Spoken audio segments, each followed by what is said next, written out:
So the beginning of August is always a really beautiful energy. And so I'm excited to tell you guys about some of the transits that are happening. In particular, there's one that's happening on August 7th that I want to bring your attention to. I am running a little late, so apologies. This is an all sign reading, and the messages from this reading apply moving forward. So if we're watching after August 7th, that's totally okay. This is a deck I just made, and I will be using it in the all sign portion, and I have 300 cards in it. These are cards from my videos. So these are messages from my videos that I pulled out to make this deck. I seen them around on YouTube and I really like them, so I hope you like this deck as well. Members, we talked about doing a full moon for Aquarius, the one that we had. I think it's really important that we cover that energy. This is because a lot happened on that full moon and after, when the moon passed the north node into Pisces. And so I want to cover that with you guys and do the deep dive like you requested. And an all sign for the all-star tier. We just have to fit it in with the eclipse, but that's okay. The energy is still applicable, and I'll fit it in when it's a good time. As you can see, I cut down my Mary L tarot. I also cut down the Thoth, so we have lots of nice things to look at, and we'll be doing readings in just a little bit. So on August 7th, 2026, the moon will conjunct Uranus and Mars. This is at the time of filming, but there's a couple different astrological events that are happening around this time that I want to mention. So we have Lionsgate, right? And everybody has a right to their opinion. I heard some really cool takes that it's 888 and numerologically that's a significance, but it's not astrology, okay? There's no historical context for this. It's not an ancient holiday. It comes out of New Age spirituality, okay? And it's not linked to Orion in any way, to the belt of Orion. All of that is conjecture, half-truths, and misdirections. Having said that, people who enjoy numerology and spirituality, who am I to tell you not to celebrate? Beliefs are subjective. And in things like astrology, tarot, Lionsgate Christianity, we have to respect each other's beliefs. So happy Lionsgate for those of you who observe it. If you've heard me make fun of it, it's partly because I feel guilty for spreading misinformation about it before I did the research myself.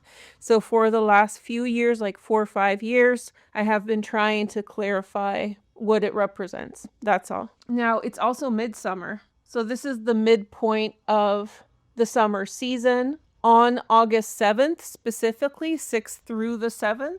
And sometimes Lionsgate people say that that's midsummer, but the midsummer point is actually the day before. This is linked to a lot of holidays around the world in different regions, pre-Christian beliefs. So happy midsummer if you're celebrating something with regard to seasonal observation. And then there's Sirius, right? And I've covered all this on my channel.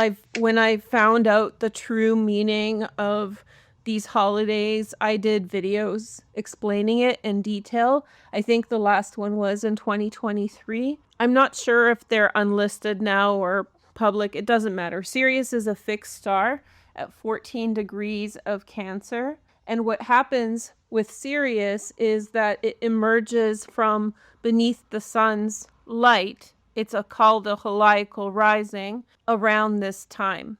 Now, the rising of Sirius happens depending on how far north you live in the northern hemisphere, because the more north you are, the later this happens.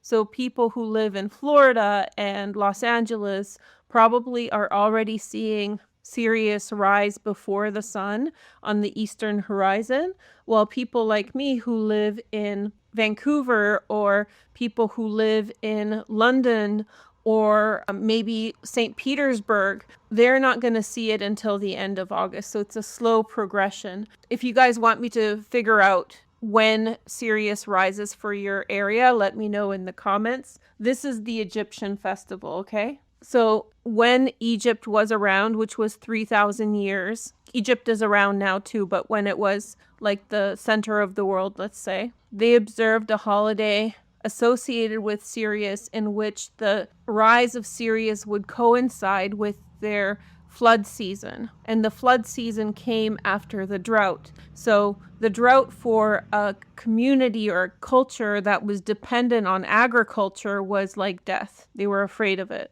And so they were heavily dependent on that flood to make food for them to sustain themselves.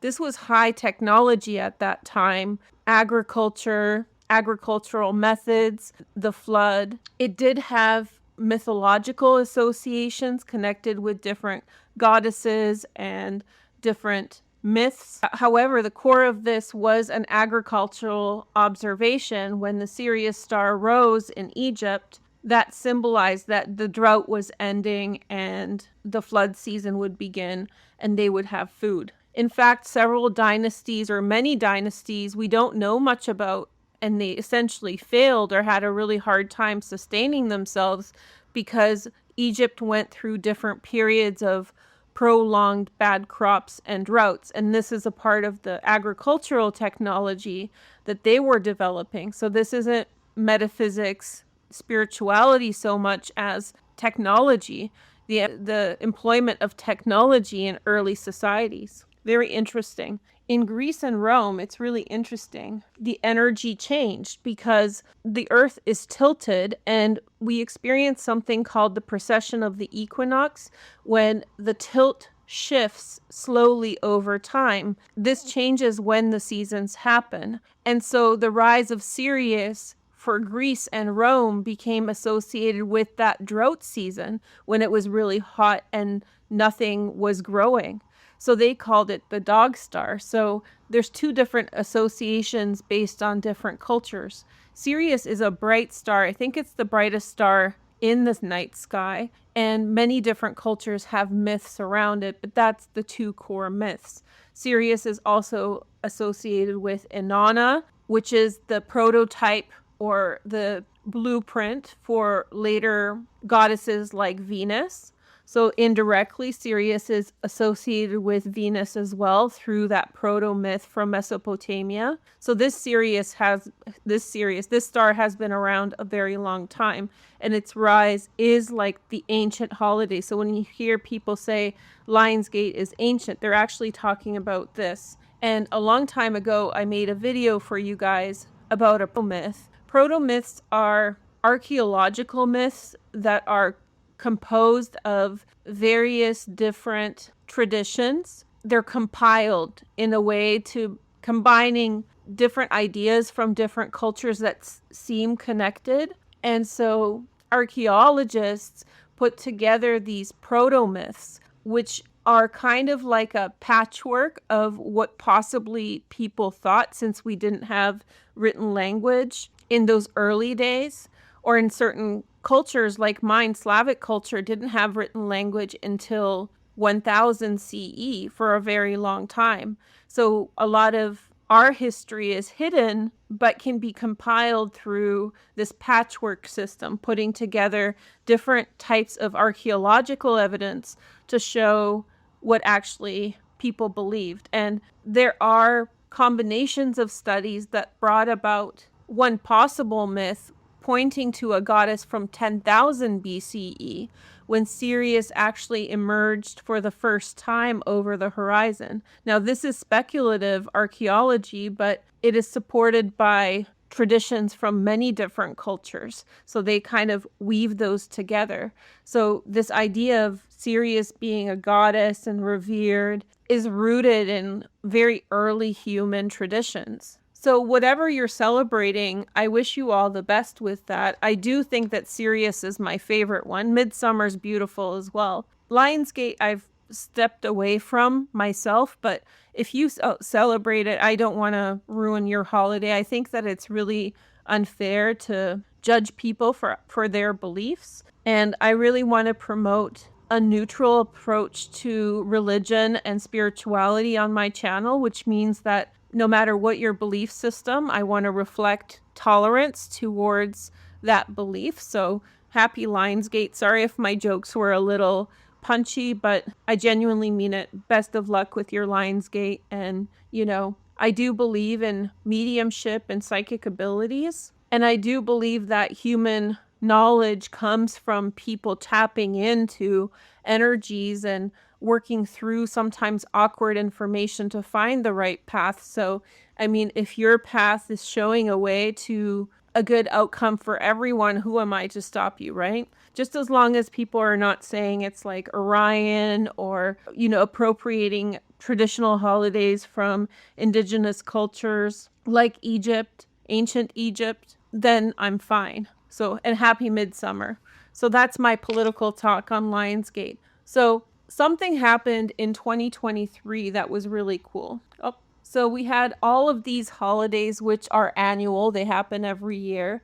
But we also had Venus turn retrograde during that time. And her and the sun, during every single retrograde cycle of Venus, Venus joins with the sun. That's the conjunction or the cazimi. And so at that time, the cazimi happened at 19 degrees of Leo. I talked about this in 2023. And this is a cyclical event, which means that it happens every 4 years. 1 year it happens when she's retrograde.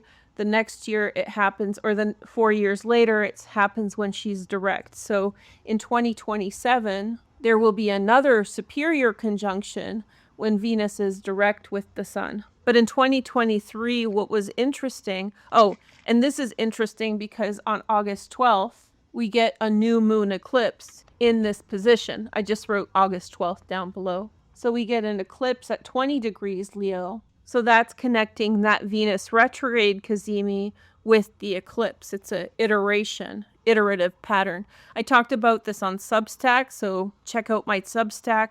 I know I've been writing about other things there, but if you want to join me, I will be posting extra content there. I like the freedom there to write as much as I need to. It has like a good area to write. Okay, so go check that out if this is interesting. We'll definitely talk about this connected with the eclipse. But the reason that I'm mentioning that is in 2023, this was interesting because all of these events happened at the same time. So we had Venus retrograde, Lionsgate, Midsummer, and Sirius rising. So it's a lot of things happened.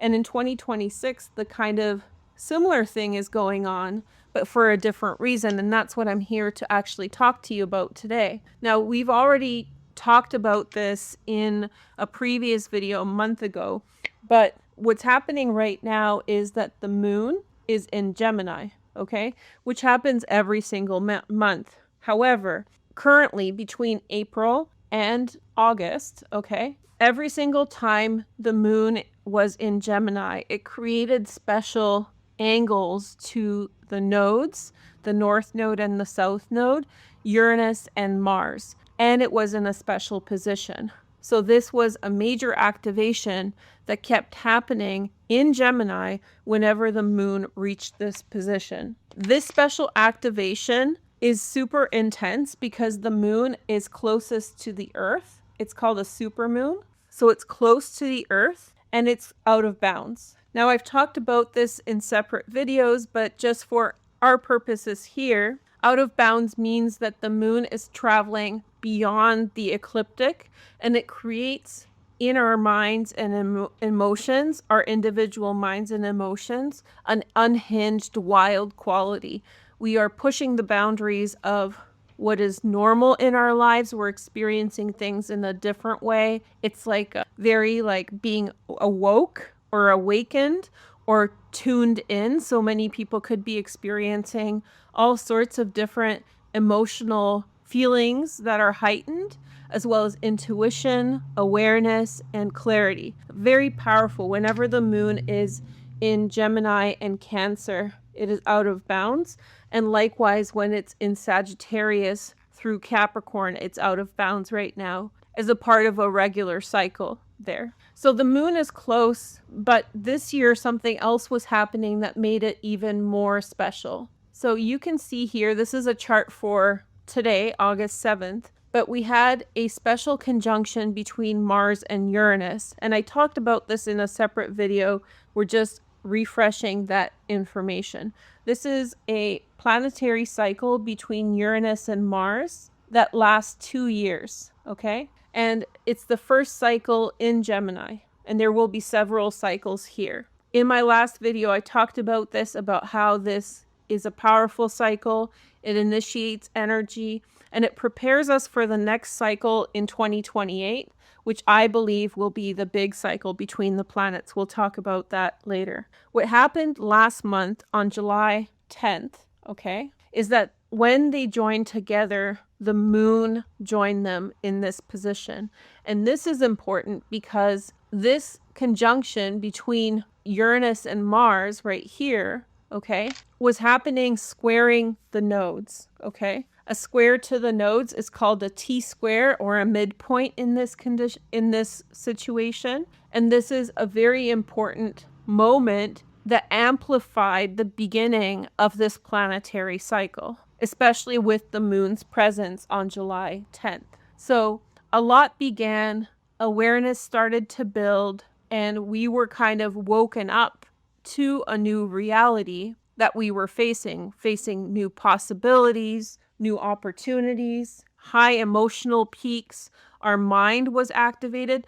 The moon is often not associated with the mind in Western interpretations. However, I think in Vedic it is primarily the mind. So the moon is our personal reflection, whether it's emotions or the mind, a point of a reflection. So the conjunction with Uranus, Mars, and the moon in this position, bending the nodes, okay, or squaring the nodes, the midpoint, it's all the same thing, just called different things, create an amplification that's out of bounds and super close to us. So heightened energy, heightened mental ability to be aware of where we were going. So the main activation was July 10th. However, there were others in April and May, okay?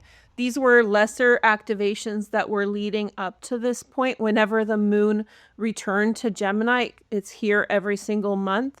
It would activate from April, and in June 13th was the other powerful activation because we had a super moon here. That was a super new moon. That's June 13th, okay? The two most powerful activations over this time period, April to August, is July and June. Those were the two big ones. You can go back to these dates and see what began for you. However, this is the last iteration on August 7th. This is for several reasons.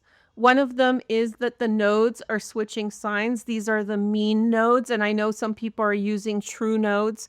We'll do a nodal video to explain the difference and what that means. But in terms of implication for astrology, ultimately, it is, in my opinion, splitting hairs. But let's not get into the politics of that here. Having said that, if you're using the mean node, then moon passes squaring the nodes in this position this morning, August 7th. And this is the last time before the nodes switch signs.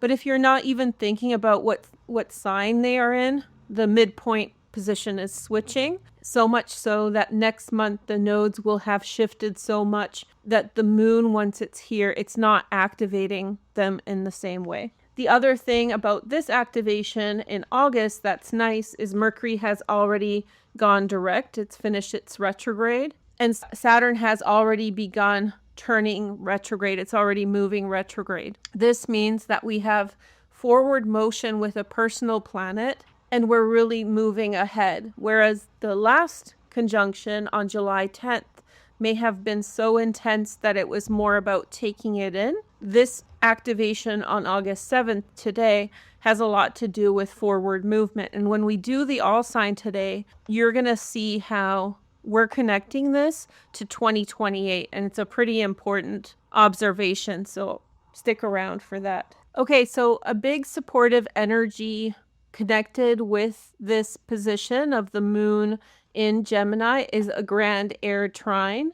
It's a very nice grand Air Trine, which makes this energy compared to the previous iterations actually quite nice and productive. So here's the grand Air Trine. It's between the moon, Venus, and Pluto and Juno. And I know Sedna here and is here and Uranus is here as well. But this is a very nice and harmonious energy that is helping us to move forward, especially with relationships, bringing in harmony. We may experience declarations or testimony in love. Declarations could be like disclosure that someone loves you, but testimony is more like within a relationship, someone telling you where their heart is at. This is a transit that is supportive of elevated consciousness, which is the moon position in this super moon out of bounds. Connecting with Pluto especially and Venus, it's a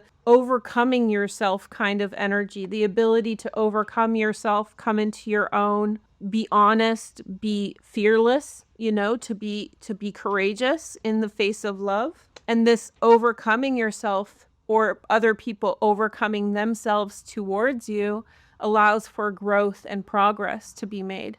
So even though the alignment of the conjunction itself is a little bit off, Mars is at 27 degrees of Gemini, the supportive energies of Mercury retrograde that's finished as an evening star, right? Setting after the sun in the evening sky. I saw it set last night. It was very beautiful. And this grand air trine with Venus entering Libra, her domicile, connecting to powerful Pluto and Juno, who is the asteroid of wives and family. Like Juno is the wife of Zeus, the big wife, number one. So we have a major harmonious energy that's really pushing things along through connection with others. Our minds are being opened up. Our consciousness has risen. We are just kind of tuned in to our emotions and our minds and willing to kind of go off the beaten path to have a different experience. So you're bringing something different in here. Very nice energy. And if you're watching this after the moon has passed, don't worry about it. You experienced it as you needed to, and now you can reflect on it. So creativity, creative expression. So for all my creatives out there, that's a moment of lucidity. And this fosters change, right? An opening of a door in a different path.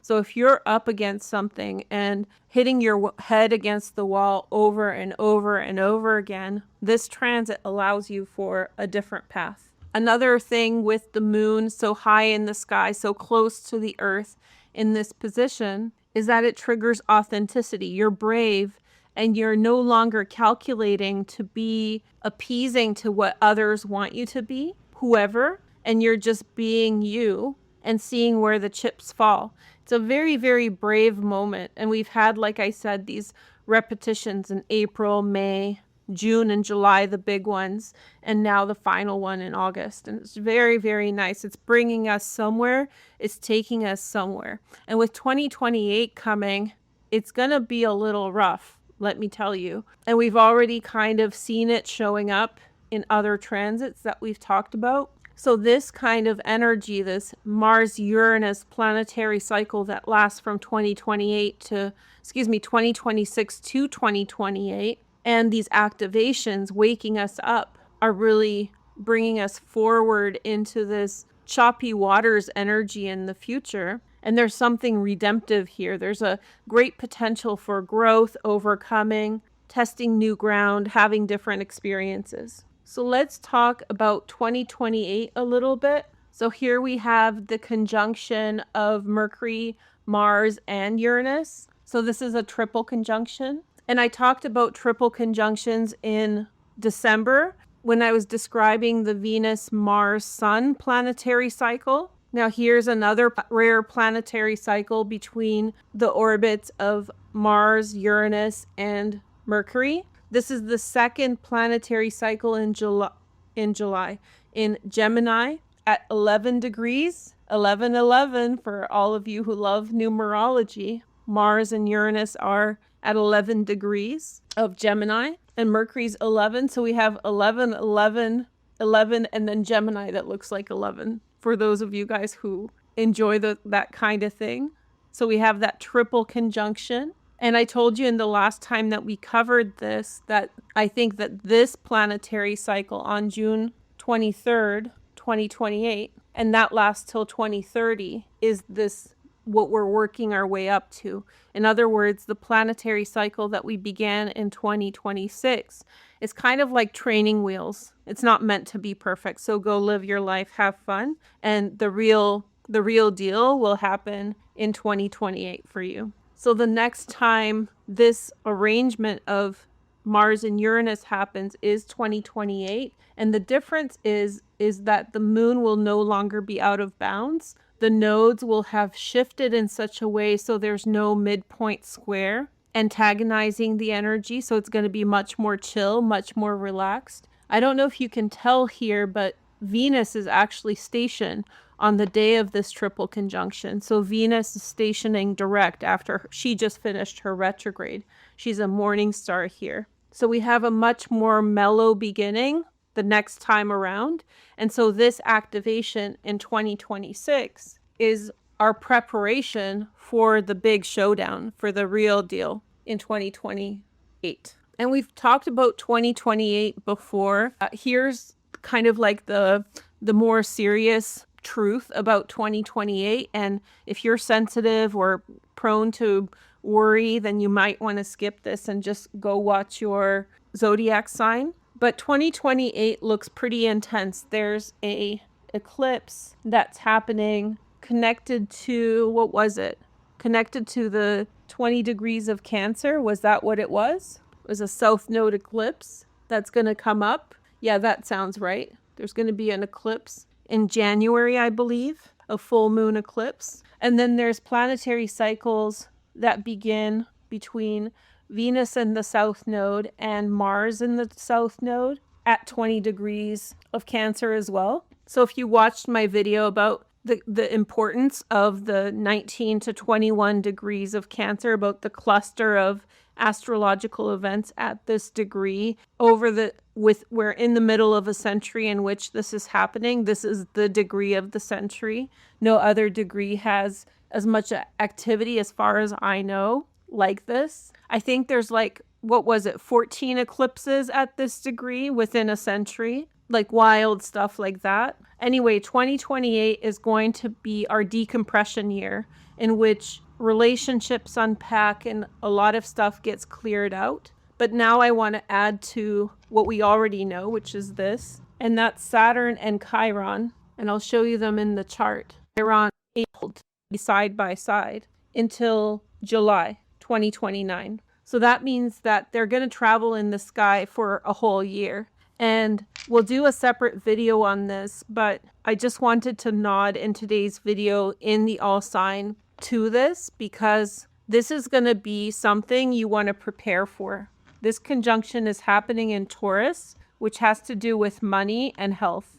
Okay? Nothing that I'm saying is medical or financial advice. This is just spiritual observations, and you can do with this what you will. Chiron is the position at which we are experiencing confrontation with systems that are hard for us to navigate, like how we fit in the world or wounds that we've experienced throughout our lives. And Saturn has to do with addressing issues. Now, Taurus is the sign of wealth, okay? It's the sign of money and health. And so the fact that these two transits that have to do with the decompression or the humbling effects or deconstruction of energies are essentially together during this transit, it really looks like there could be a collective event. You know how people are always predicting financial hardship? This might be a tougher year around the world. This could affect money, okay, around the world, food, but also health, okay? I don't like predicting like really harsh things, but this conjunction will also affect you personally, and you want to get ready for it now. That's why I'm mentioning it. So I would suggest that already in 2026, you have this on your radar. And we're going to do a dedicated video on this. But just understand that this is going to be an area in your life where there's going to be an impact on the material conditions of us collectively and you individually. For some people, this will affect their health. For some people, this will affect their money.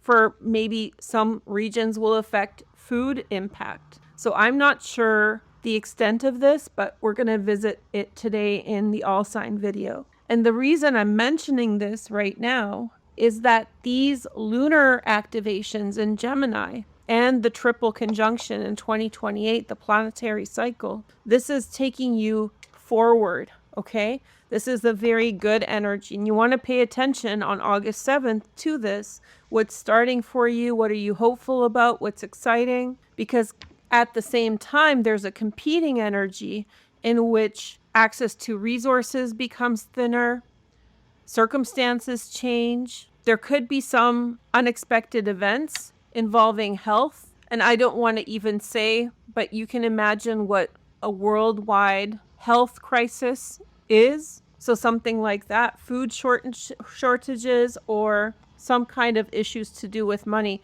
There's going to be some kind of big event in 2028 or several that will come up, making it harder to access resources. Okay? And that's going to impact us collectively and individually. And on a collective level, when things like this happen, it makes it hard for individual people to find solutions to their personal problems because they're competing with everybody else for the same banana. Okay? So that's why I'm telling you about this now, so that we prepare for this. So in the all sign reading today, we're going to give a little bit of time to this, and then we'll do a whole all sign video about this soon, so that we have lots of time to think about this. This is concerning me, to be honest. It's concerning me. It looks like the concern is that it's a grueling transit. It consistently holds. Let me show you in the chart. It consistently holds in 2028, nonstop. Look at this. So here's the chart moving. They just turned retrograde. Now they're retrograde together. And now they both station at the same time. And they move forward. And it's not until 2029, July, that Saturn finally breaks away from Chiron. The reason this is happening is that Chiron's orbital period is 52 years, while Saturn's orbital period is 29 years. Relatively, they travel at similar velocities in the chart, okay? This means that when they connect together in their planetary cycle beginning, that lasts a really long time. And another thing, and I don't mean to freak you guys out, but this planetary cycle lasts 30 years. So this is going to be a planetary cycle that is seeded in 2028 through 2029 and will continue for 30 years until Saturn catches up to Chiron again. So 2028 is a huge year. We are studying it already. We're going to get ready and we're going to do well, okay? But preparation time. This is stuff like taking care of your health. Let's say that you have some minor ailment. I think you should take care of it. Whatever that minor ailment is, if it's chronic or if it has the potential to get worse, take care of it now. Don't wait until this. If you have financial problems, really take a look at whatever you can do to improve your financial circumstances. Be aware of food insecurity and how that can look when no one has food around you. Now, I'm not predicting a worldwide famine or something really evil. It could get that bad, but it could be just shortages. But having said that, you want to prepare in 2026 moving forward, because by April 2028, the material conditions of the world will be impacted by the conjunction of these two planets. Okay, I really didn't mean to freak you guys out, but I think it's important to raise this issue now. Let's take a look at this for sign by sign. We're going to take a look at the activation in Gemini, about what is opening up in our minds, and then also the grand Air Trine with Venus and how relationships are helping us move forward with regard to that. And then ultimately, we will just foreshadow this. Just a little nod of what it could be, so you could begin to think. You can begin to think, not worry, about what you're going to do and how you're going to prepare. I'm guessing that all of you know, or most of you know, what in your life is vulnerable to impacts on this. And that's the thing that I want you to take care of as a primary thing. So put that on your priority list. Even though at this time it may not be a priority, by 2028, it will be a priority and you'll be glad that you prepared for it then. Hi, Aries. So let's take a look at your astrology. So you have the natural chart, and therefore the conjunction of the moon with Uranus in Gemini happens in your third house. The general idea here has to do with news can produce change. So news is not just a way to describe what change is happening. When we receive news, that produces a new set of outcomes. And so think about the communications that you are hearing and learning, because that affects your experience, your lived experience, right? The other main message is that plans are provisional and you should expect unexpected info to change the trajectory of where you are going. This moon activation for you has a lot to do with communication, so it's taking you in a different path. Other energy that gets activated here is technology enters your life that makes your work easier. So look on the dates that I mentioned from April until now, especially July and June and August, to see what kind of technology has improved your life and made your work specifically easier. Also, your cousins and your siblings provide activations here.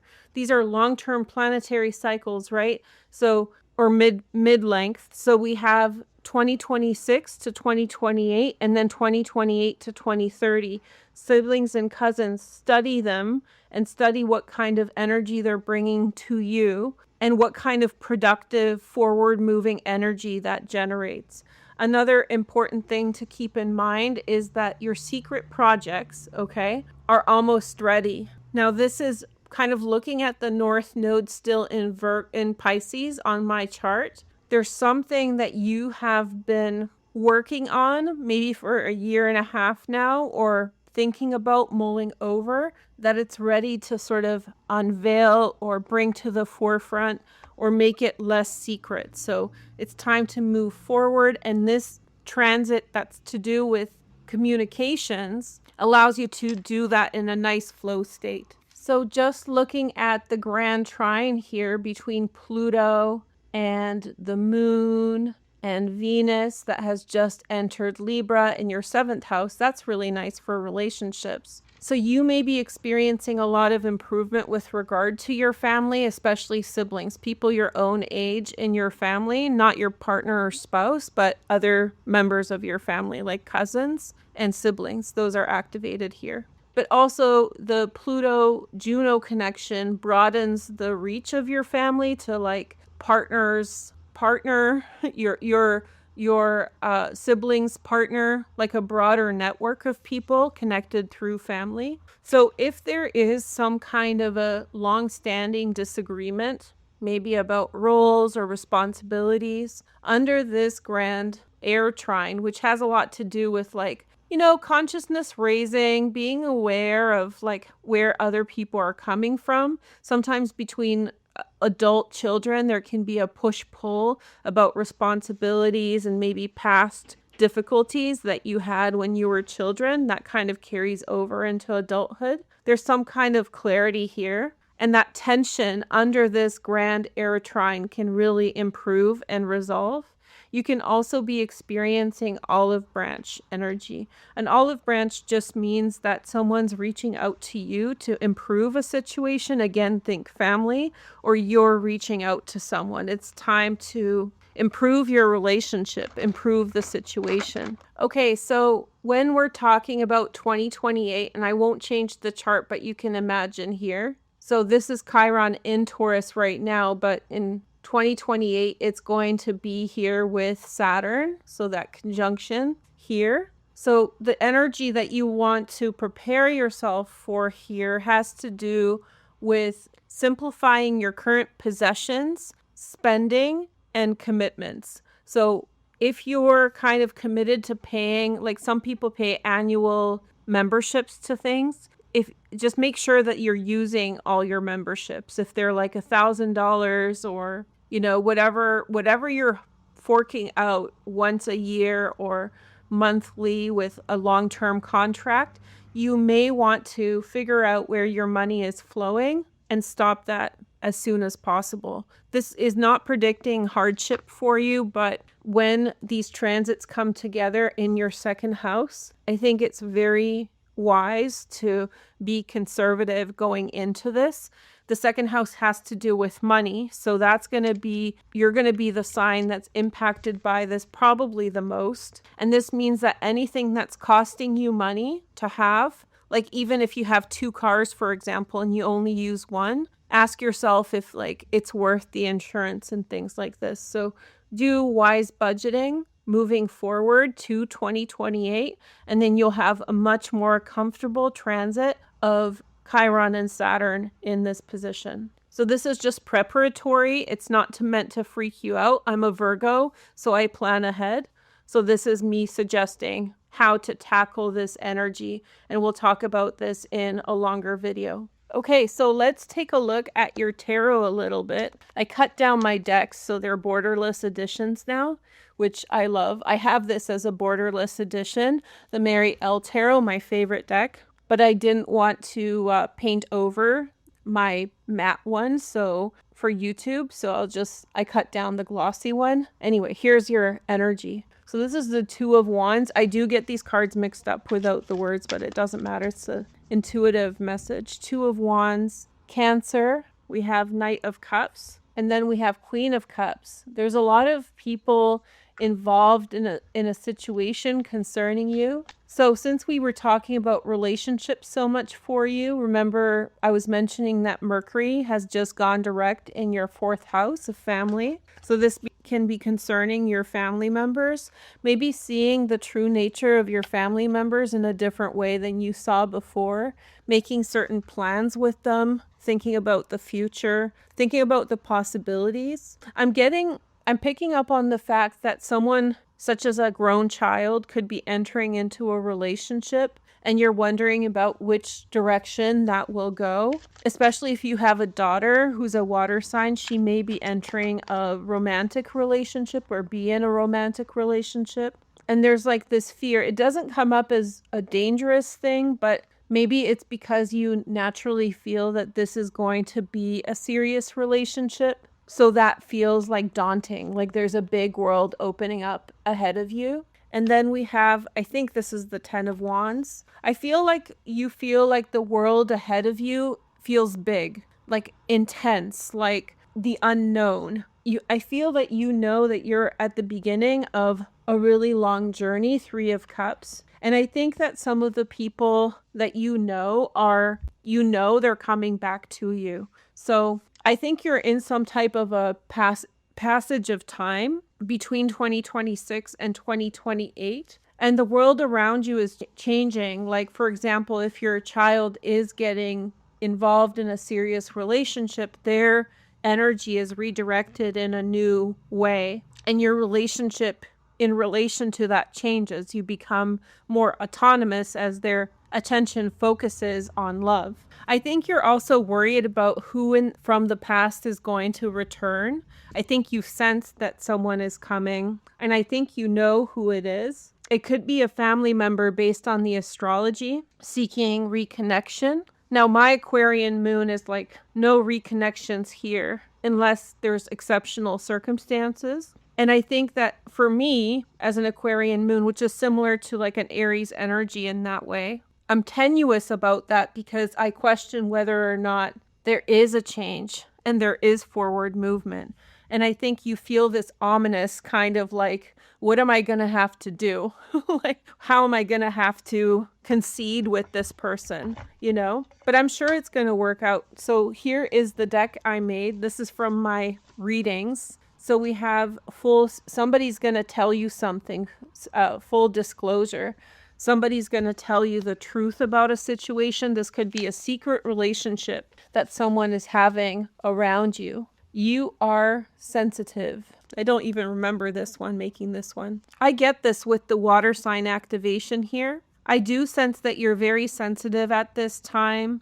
And I feel like there's a lot of emotional work that you're being called to. Like someone's asking you to engage in emotional work and emotional presence. And I think you should honor your sensitivity. Be receptive to the people around you and how they need your presence and what they need from you, but also make sure that you honor yourself. Here's an interesting thing. So I just hold the cards off to the side, but it says they are fake. Now, this isn't for everyone, okay? But for some of you, you will have that feeling that someone's they want your sensitivity, but their genuine intention is not genuine towards you. Remember what I said in the astrology section about authenticity being activated here? So it's like a high bar to reach. It has to be authentic. Small trip to a neighboring town is lucky for you. I do see you as kind of dilly-dallying around your community, like close to home, not far from where you are. A pleasant surprise that will brighten your week. That's a more immediate moment, maybe over the next week. When I'm pointing like this, I have the chart right here. So I'm pointing to it. Let me show you. So here's the chart. And so, so the next week, the moon will be in these positions. It's a super moon, which means it's close to the earth and it's out of bounds. So it's in uncharted territory. So I would expect something to come up for you that is pleasant and fun throughout this week. Let's take another one. And then we have a new path. Something is going to come back into your life for someone.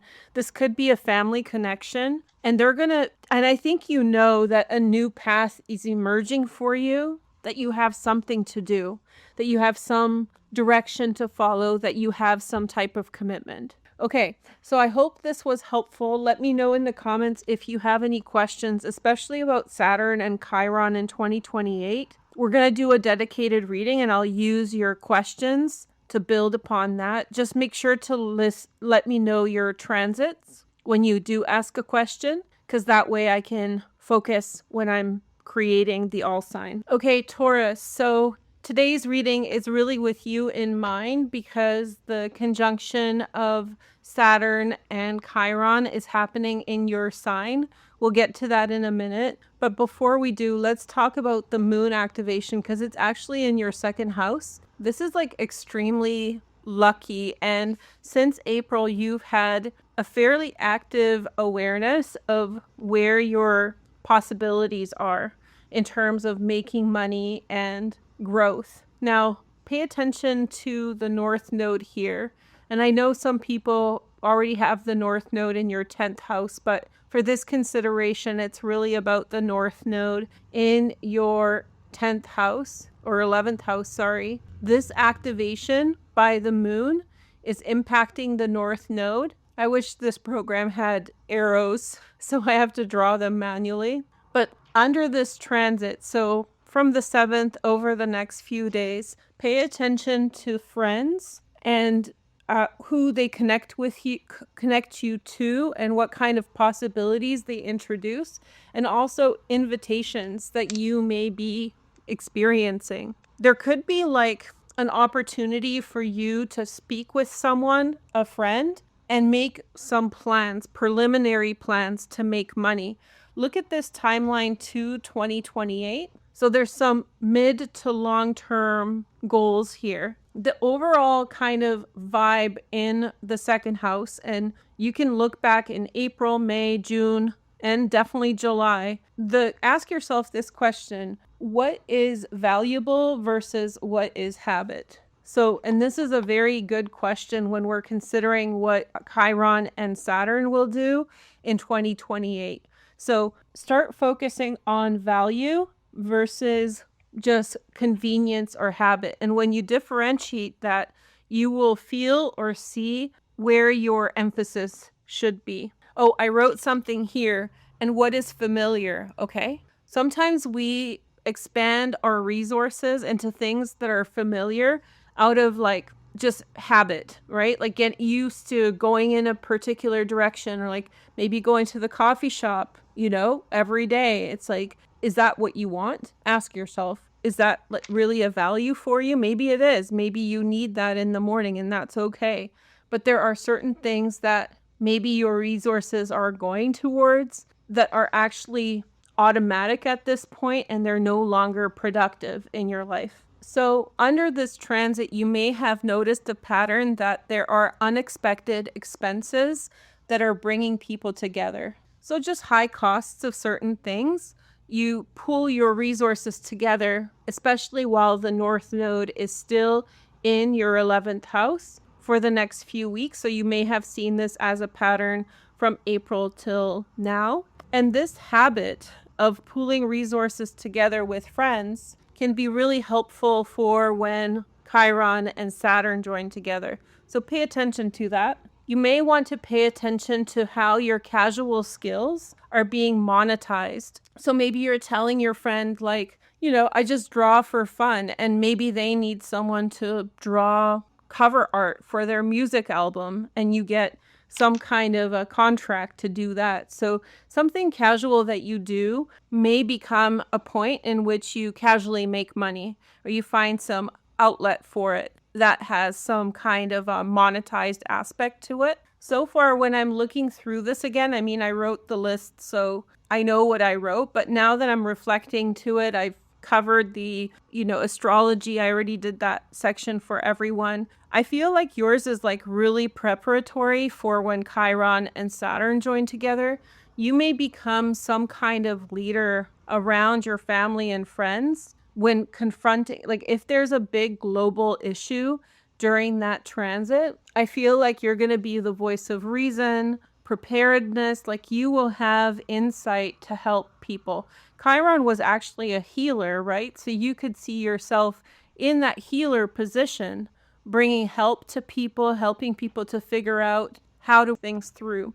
And one of the preparatory things that I'm seeing here is building family connections under the moon activation. So April, May, June, July, and now. And it's these long-term bonds of people coming together to hedge, unless you're extremely wealthy, people coming together, families, communities, is a resistance point against devaluation or financial crisis that a world could experience. So you don't have to prepare now.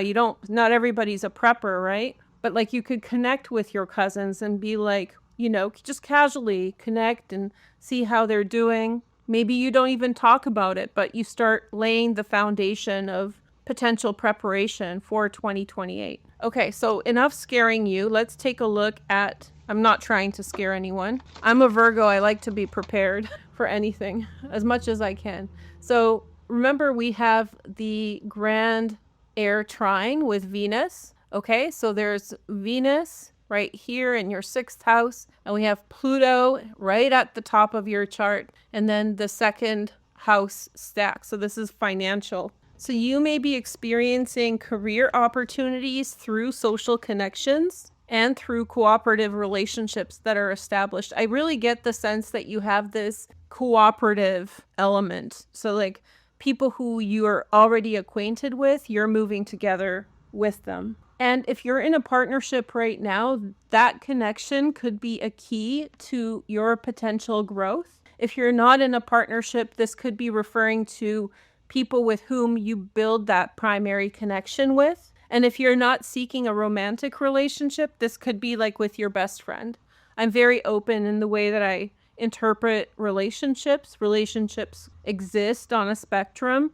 Not everybody is open or available for romance all the time, or some people are just in a different phase of life, especially a lot of my viewers are older, so maybe for them that's not even an option they want, so they may turn to their friends or other deep connections, and through those primary connections money will grow. Okay, so now we're going to talk about the conjunction in your 1st house in Taurus in 2028. So these lines just are meant to represent the position of Chiron and Saturn together. It's in that 1st decan. I think it never actually reaches the 2nd decan. It's at the end of the 1st decan. So the first 10 degrees. So just to get our minds kind of aware of this transit and planning ahead, here's some advice that I could give you. So I think that you need to prepare yourself for life balance, especially through strain on the body, okay?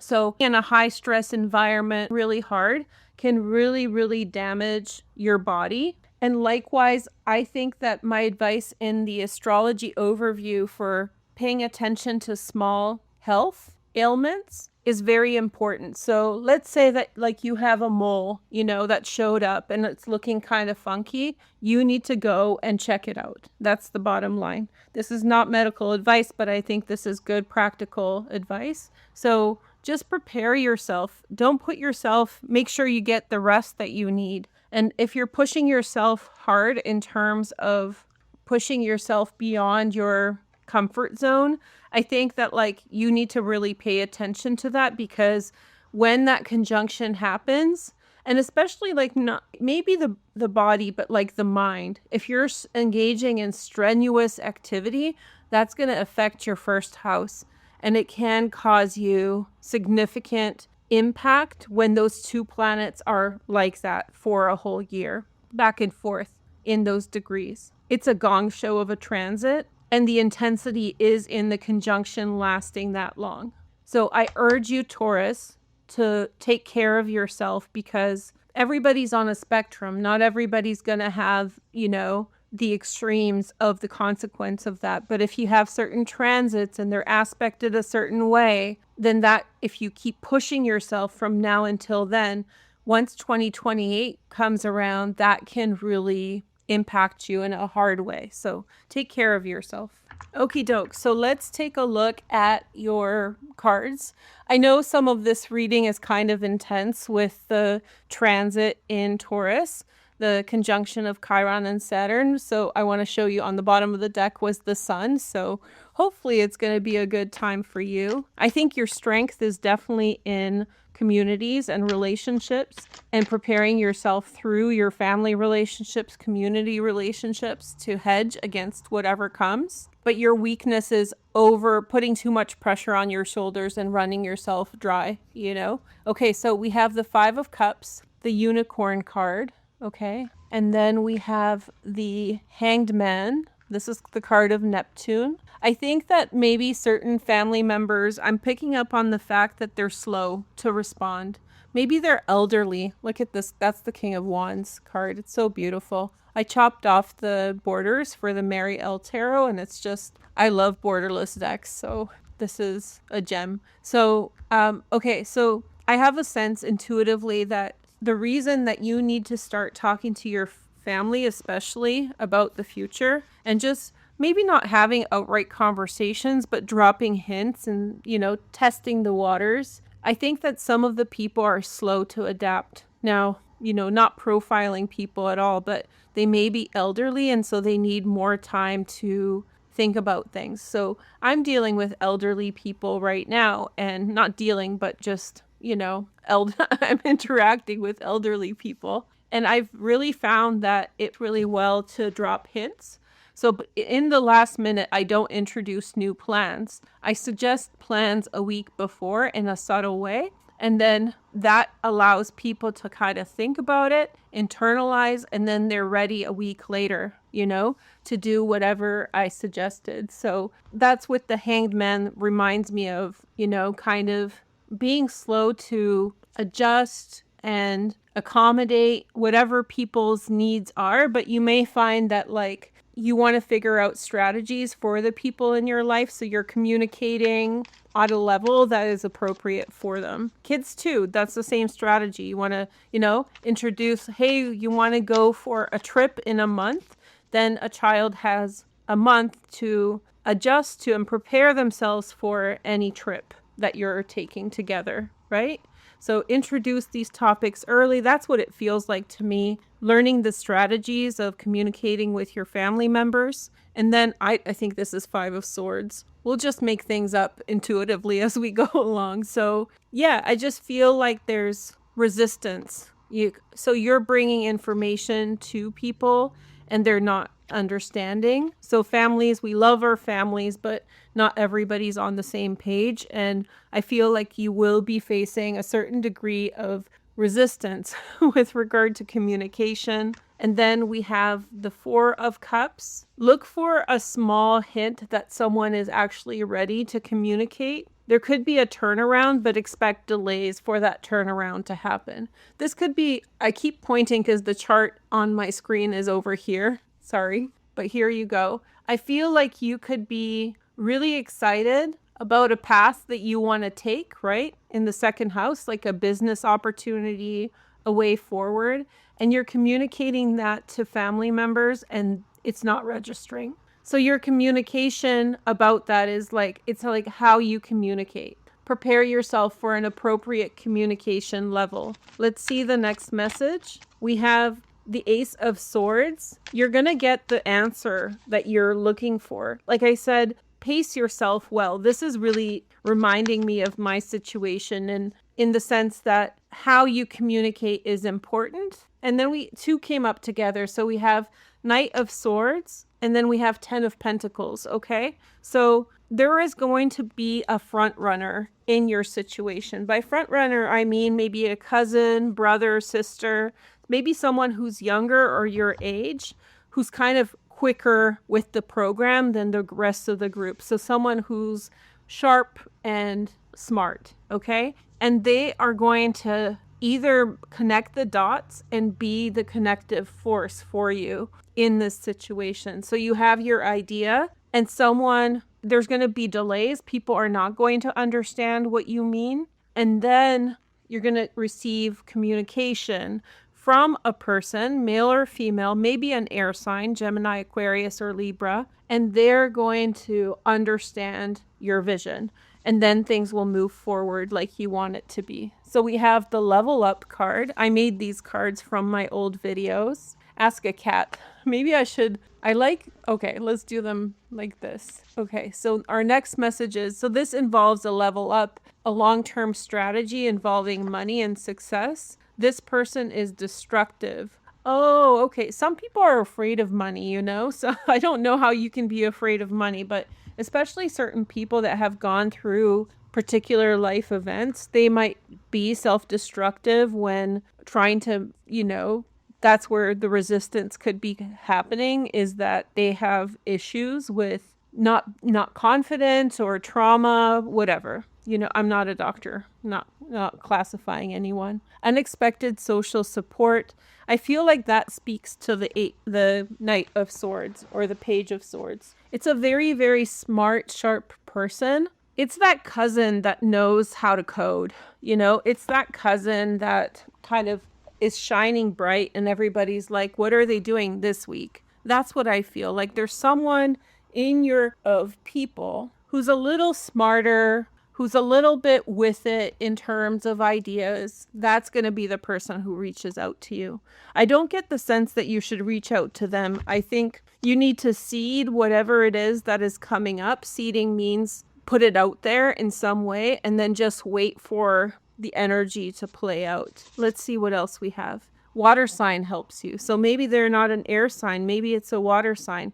Four of Cups is oftentimes connected with some kind of offer, which means that somebody could be coming in with some kind of help. You could go through some financial volatility as you make plans for the long term here. Let's see the next message. We have paying people for dirty. Whoa, this got nasty. Okay.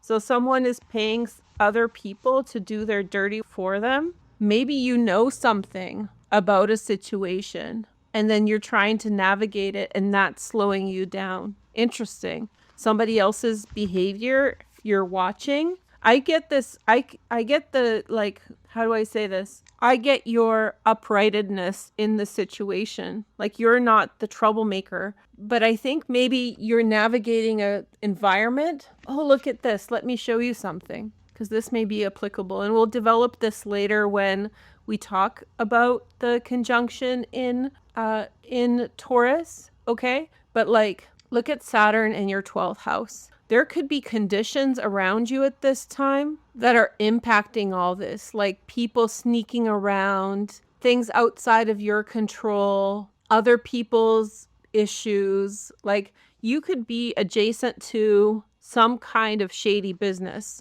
okay? And I think maybe that's where the delays are coming from. like other people's behavior. Last one.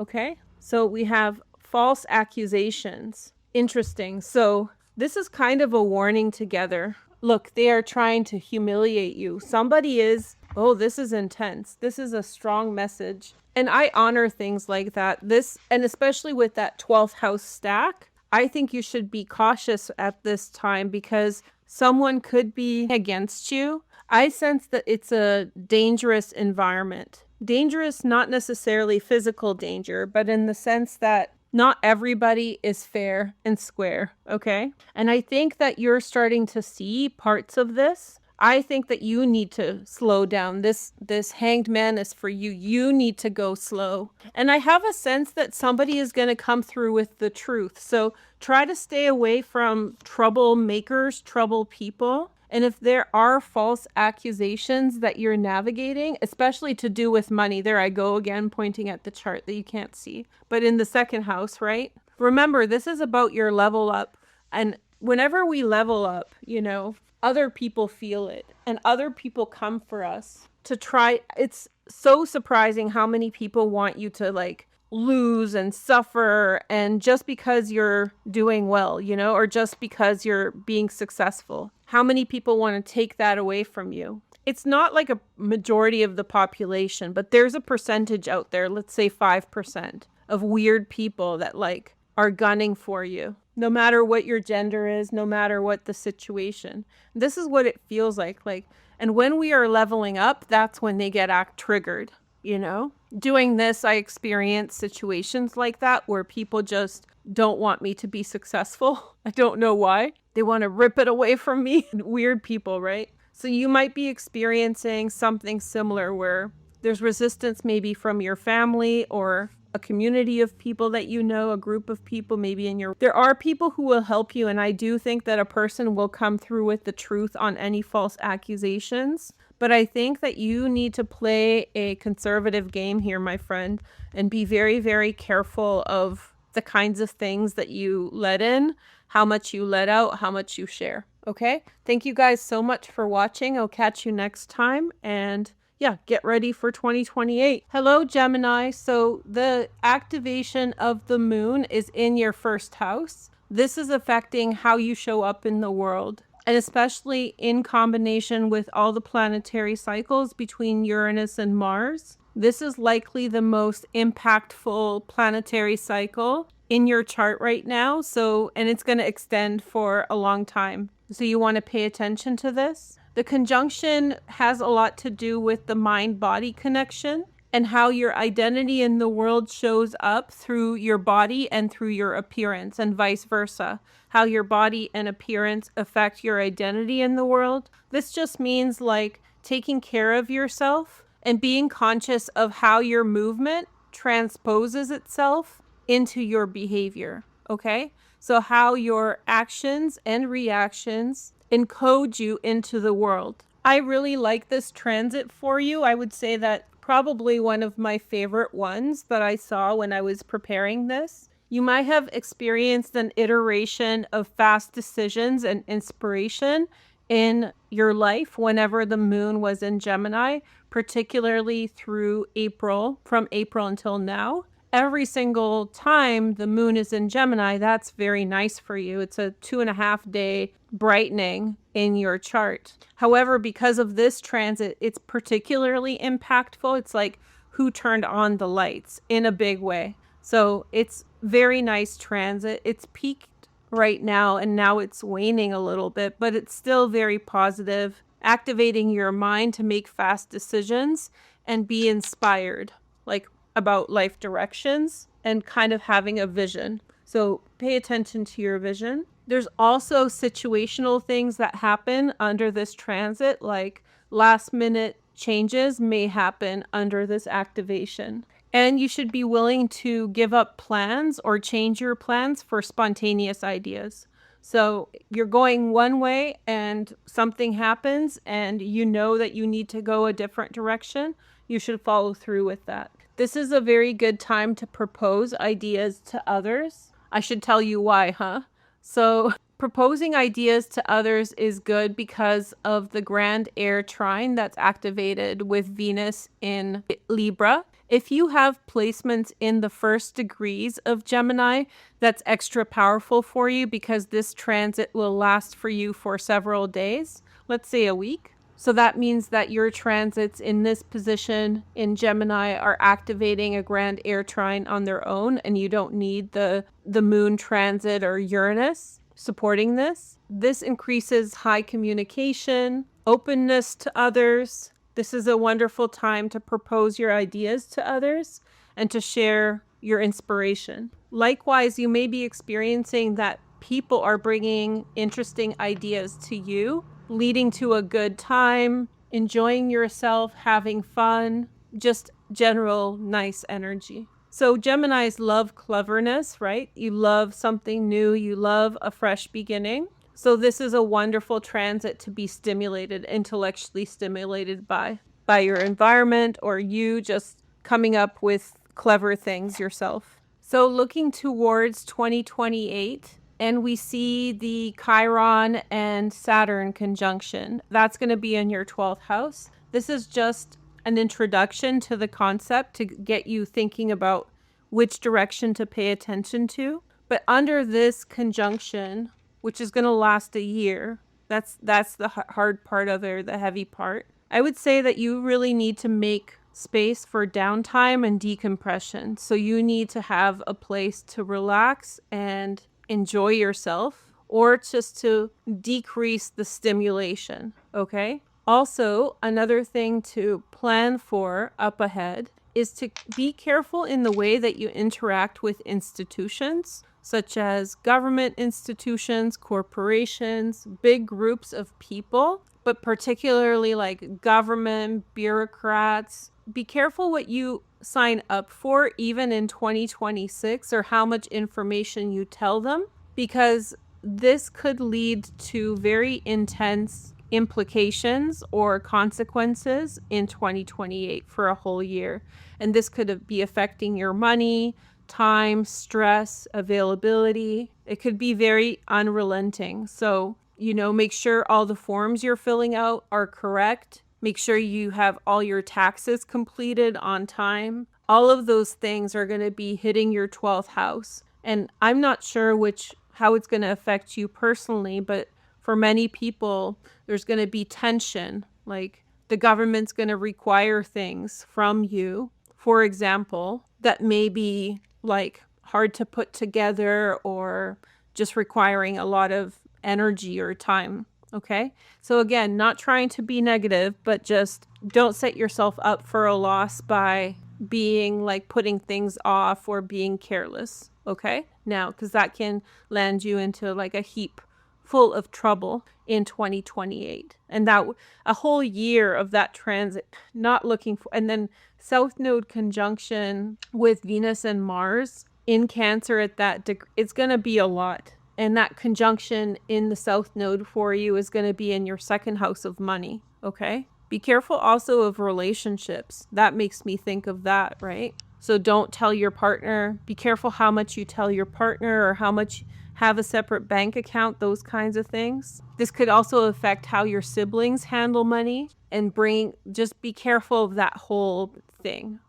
Be conservative and quiet, okay? Okay, so let's do a little tarot card reading for Gemini to see what's going on for you. So we have the 10 of Pentacles. So there's energy involving family. Now, the South Node in a chart that does consider the mean node, the South Node is still in your 4th house of family. So there's definitely issues that are finishing up concerning like family dynamics and letting go of things, like families unpacking who's responsible for what. So, but this is a positive card, which means that the family has stable footing.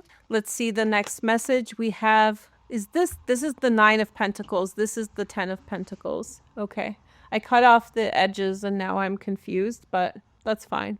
So this is the family. This is your wealth. There's a lot of wealth involved. And then we have the 5 of Wands and the 9 of Wands. I think that there are some concerns about having a lot of money and how that's going to how are we going to take care of that? There's this concern that there's going to be complications or implications. I have a feeling that between you and certain family members, there may be barriers to communicating openly about financial circumstances. Being careful with like how much you tell other people, how much you let people in, and who you let in is important at this time. We have the Four of Cups and we have the Nine of Cups. Someone in your family is going to offer an olive branch. So they're going to reach out to you in some way through communication. This is the Ace of Swords. There's going to be communication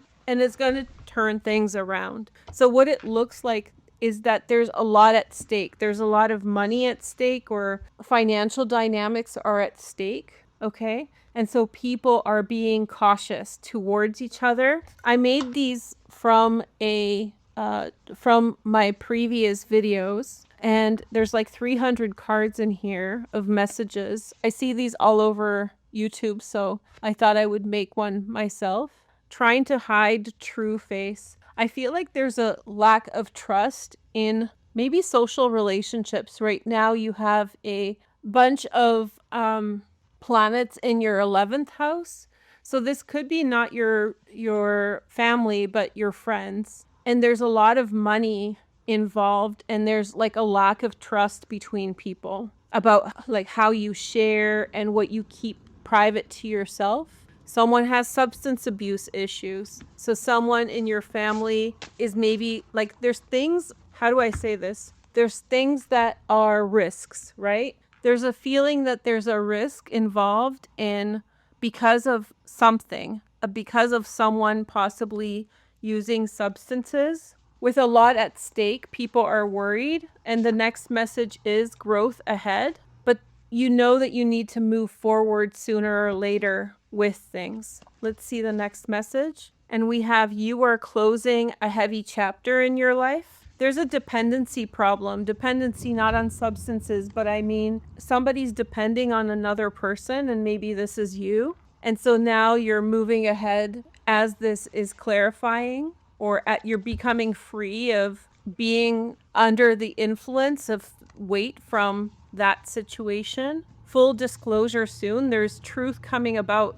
a past issue. There's something that's been hidden from you, and when you find out about it, it is going to make financial issues much more clear. Who did what to who and why that situation is the way that it is. The next message is, this is the right direction. Okay, so you're getting reoriented. There was definitely someone lying. We have, you will surpass them, or this situation. So a situation or a person's behavior has slowed you down, and you are moving past that situation. You're moving past the impact that has had in your life. There's something in which your destiny path was entwined with another person, and it was really weighing you down. And now you are moving past that weight of the situation. Somebody's been keeping secrets from you, but you're going to find out.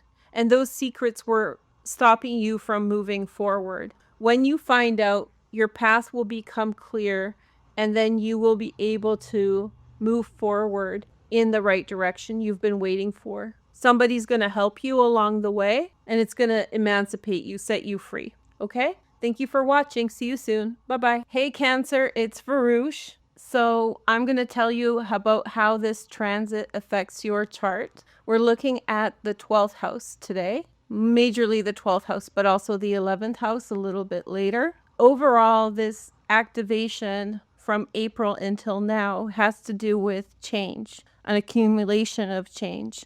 You are on the precipice of change. And if you have been following my videos, then you know that there's a special degree in your chart, in your sign in Cancer, that keeps being activated over and over again. So this is very important for your sign. Look for the video. Maybe I'll link it down below for you guys to check out. Overall, this signals a massive turnaround, moving past very difficult circumstances for a very long time in your life because of Pluto in the 7th house. So finally, we are getting the transits that are restorative in nature for you, but it's going to take some time. Okay. So first off, you have accumulated something over time. Now, this can be a material thing, or it can be just knowledge, wisdom, skills, whatever. And it was never a good time to use those energies. And now it's time to put that into good use. Okay, so one of the core tenets of this energy is that the change that you're experiencing is not immediately visible. But when the moon was actually in this position, which is August 7th, you may have noticed something, had an insight, so follow that change. What I would recommend is looking for a confidential message that gives you an advantage before others know what's happening. So someone told you something or relayed important information to you that gave you an insight about the things are going. For some of you, a private matter may emerge that requires immediate attention. You may be experiencing an old obligation that you must address immediately. This is a message not for everyone, but for someone out there. There is a baby, okay? So there is a child that was born before, and through circumstances, there was a separation, and now there's a child of someone who is coming back into the picture, a forgotten child. So we have this beautiful grand Air Trine here. This is between Pluto in your 8th house and Venus in your 4th. Mother energy is really strong here. Mother provides help. I feel like a lot's happening for you behind the scenes, and someone in your family, a female possibly, is helping you to emerge or address these issues. This program doesn't have arrows, so I have to draw them myself.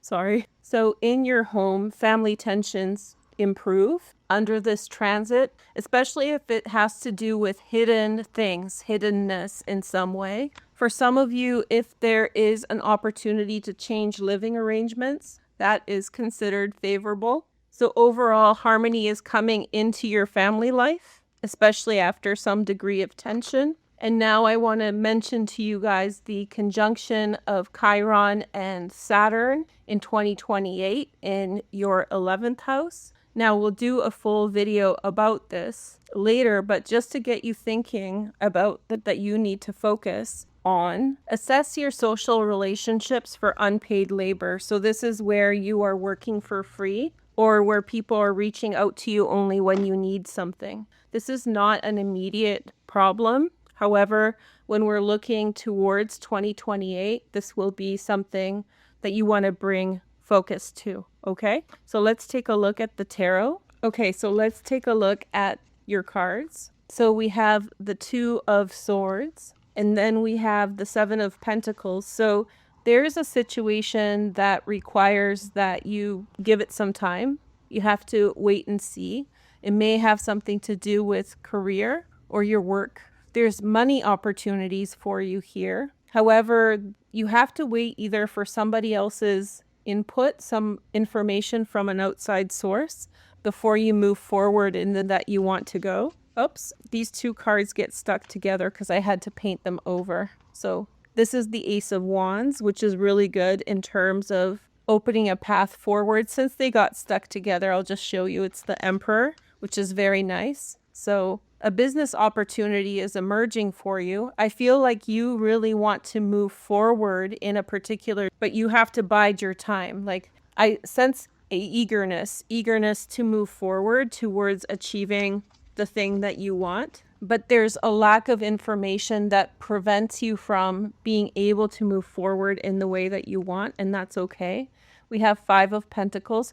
To me, this looks like such an abundant card. I'm so surprised that it's like Five of Pentacles because the abundance is beautiful in this card. It's all in his heart. So that has to do with generosity. There's financial things that you have to work around in order to make things happen. But I think that you'll find a way. It's just a process of waiting until it's the right set of circumstances. The conjunction in 2028, it's really intense because it holds for nearly a year, right? So it's unrelenting. And for you, it has to do with attachments to networks of people, and large communities of people or groups are helpful in certain ways, but the downside of them is that they have a way of holding people back when they get too entrenched in their ideas, methodologies, whatever, right? And then before you know it, you're making yourself smaller to accommodate the group.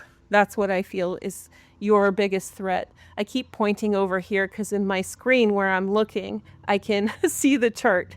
So let me show you guys one sec. Okay, so we have right here is the position where the Saturn and Chiron will be in 2028. This is your house of friends. It's the 11th house. Okay, so this has a lot to do with networks, social connections. And frankly, I think that you need to your energy a little bit or create an environment in which walking away from dynamics that hold you back is possible. Because what I think may happen is if you entrench yourself within a group or a community too much, then ultimately at some point that community is going to hold you back, and then you're waiting on other people, okay? When you should be moving forward on an opportunity. So by 2028, if you don't remediate that in some way, you may find yourself really stuck, and being held back by other people. Then we have the moon. So I bought 2 of these paintings when Marie White published them. I have the originals, the Queen of Pentacles and the Wheel of Fortune, which is and at the time when I purchased, the moon and the sun were available and I didn't buy it. And I hate myself for this because it's a beautiful pair. The sun is just the yellow version of this and with a different painting, but it's complementary. I sense that there is going to be some degree of tension or frustration. It's almost like kicking yourself for the fact that you wish you had done things differently. I think at some degree you will experience that. We all experience that no matter what happens, right? So you can't get away from the fact that you are going to experience this, okay? Some degree of frustration with, having been too complacent and falling into the crowd. But I think that there's steps that you can take right now to avoid that complication or minimize it, as best as you can. So you don't want to get stuck in 2 years. And then you have the Knight of Cups. You will find a way forward. Now, this could be you or this could be someone who's helping you. On the bottom of this is the Leo card, Strength. I call it the Leo card, but it's Strength. You will find a way towards your vision. I really see a vision for you in terms of your career. It's a wonderful business idea. It's something close to your heart. It's something that you've always done anyway. It's something always you've been, anyway. And so if you channel it the right way, and when you channel it the right way, then it'll come out in a very beautiful way. But I would be very careful of the company you keep because they will have a way of holding you back, okay? So make sure that when you're entering into the space for creativity, that you do so maybe in private at first. I'm not sure how. This is what I'll get. I'm getting something intuitively really strong on this reading. And so the point is that I sense frustration that people can't cooperate well enough. And I think that you'll find a way, and I think that there's a little bit of cleverness, not manipulation, but just cleverness, avoiding the characteristics of other people that you're already familiar with, right? So they are choosing solitude. There you are. So again, I want to point to my chart over here, but here is the chart. So solitude, right? So we have this beautiful 12th house right now. So it's like choice of solitude. You're feeling the need for solitude, and not like in a, metaphysical sense or like for meditation, spirituality. It's actually like a survival strategy to protect those gifts that you're creating or have created. A father figure may be important, and there may be an investment from someone, maybe in your family. You don't have to do anything else in this situation. I get that too. Yeah, so these cards I made from my videos. I see them around YouTube and I like them a lot, but I used my own videos to make them. So these are messages from past videos that, I have a pretty big catalog. So there's a lot of resource there. So anyway, I never knew what to do with it, but now it's like, okay, I can do something about it. And so essentially, I think whatever you have going on, it's already underway. It's already become what it's meant to be, ultimately. It's just timing, and I do sense that there are people that are going to be in the way, okay? So not maliciously, just people being people, okay? So ask them again. So so maybe you asked maybe a father figure, someone older than you for help. Maybe they turned you down. So give it some time. I don't think it's right away, but you may want to ask them again privately. I see a sense of financial impasse, a little frustration. How will I make ends meet? Those kinds of energies. But I really trust that you are going to figure this out or work around this in time. So you're going to have to be patient to figure out the outcome. And then we have new life commitment. Yeah, I see it as a diversion from what you're currently doing. I feel like it's something like very close to home and very intimate for you. So it's something that you do in your free time, a hobby, a personal skill, something from childhood that now becomes something that is valuable, So it's something that you really love to do, and it's different than what you've been currently doing. And then we have a rich man. Well, that's that rich man. There's a rich man involved. So in order to get things off the ground, it helps to know a rich man. There's hidden feelings. So you helped someone possibly who was a rich man or who is a rich man, and they turned around and maybe snaked you or didn't really reciprocate when you asked for help. So there's hidden feelings. There's feelings about the situation. There's feelings about this person, It's like, oh, that's where we stand, when you thought it was like a really good friendship and you would have done anything for them. Interesting. And then I love these cards. I'll make more. And we have House of Cards is collapsing. Okay, so something that is holding you back. It's a structure around you of friends and people, okay? That structure that is opposing you is collapsing. It's not going to work in the same way anymore. And it was fake to begin with. So House of Cards, right? So the thing that preoccupies you now, the thing that is worrying you, that is on your mind, I don't think you have to worry about it for very much longer. And I think that the priorities where you will shift your attention are going to be much brighter for you and much more positive and true to self. Okay? So enjoy this transit. I know I'm posting late.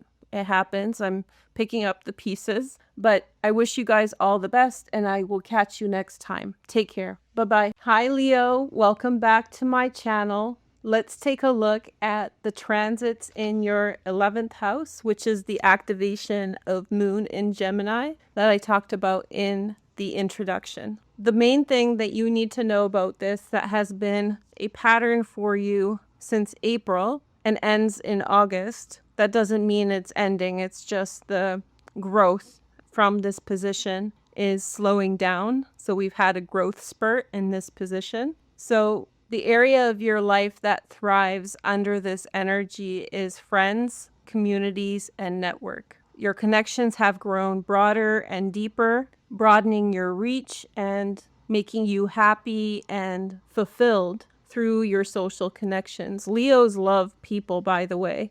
They love large amounts of people. So people say Leos are self-oriented, but their actual orientation has to do with others, okay, as groups. Sometimes less so focused on individual connections and more focused on broader connections. So that has been thriving for you. The question emerges, are you overinvested in online connections? So make sure that you are finding balance between online and offline friendships and other types of connections. This is such a strong energy for online that you may have found yourself disconnected from true friends. Not that online friends aren't true friends, but people that are closer to you and your vicinity. Under this transit, you may have found that you've met new friends and groups of people. Now, since these are new connections, it'll take some time to figure out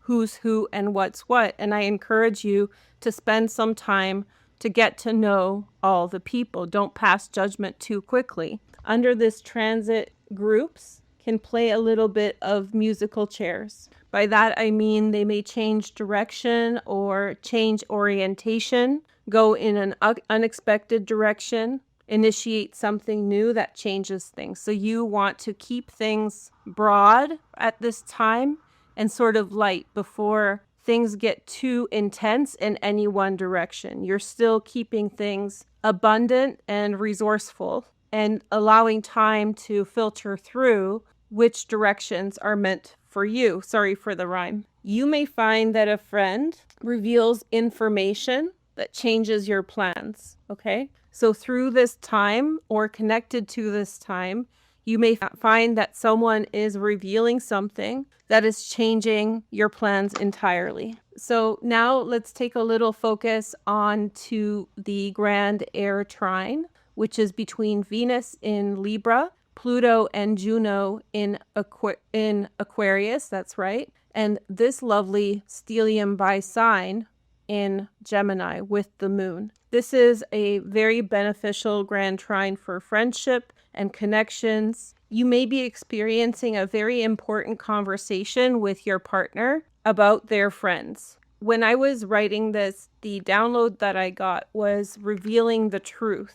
Now, there may be a secret attached to your friendships or theirs, or you may have feelings about their friends, or they may have feelings about yours that they are meant to share with you, okay? So this is a truth revealer, and because we're looking at Pluto here and Juno, which is the wife of Jupiter or Zeus, this could be a very resistant secret, okay? So, and it can be something that is ground shaking, but important to be shared at this time, okay? So clarify the truth. So let's say that your partner is always inviting a friend over, and maybe this person has been looking you up and down and you feel uncomfortable. So like a covert form of intimidation. Maybe you need to tell your partner now that this person's doing this. And maybe you've been scared to tell them because, you know, you don't want to compromise their friendship. But if something like that is going on, have that conversation now with your partner. Or maybe like their group of friends is a distraction, or maybe you want to know their friends a bit more. Whatever it is about friendship, have that conversation with your partner. A partner may be encouraging you to be more social. And again, the trend here is, so taking things, it should be the arrow in the opposite direction, but overindulgence in online connections, and we're all kind of stuck under that energy at this time. And maybe rebalancing that with a balance of offline.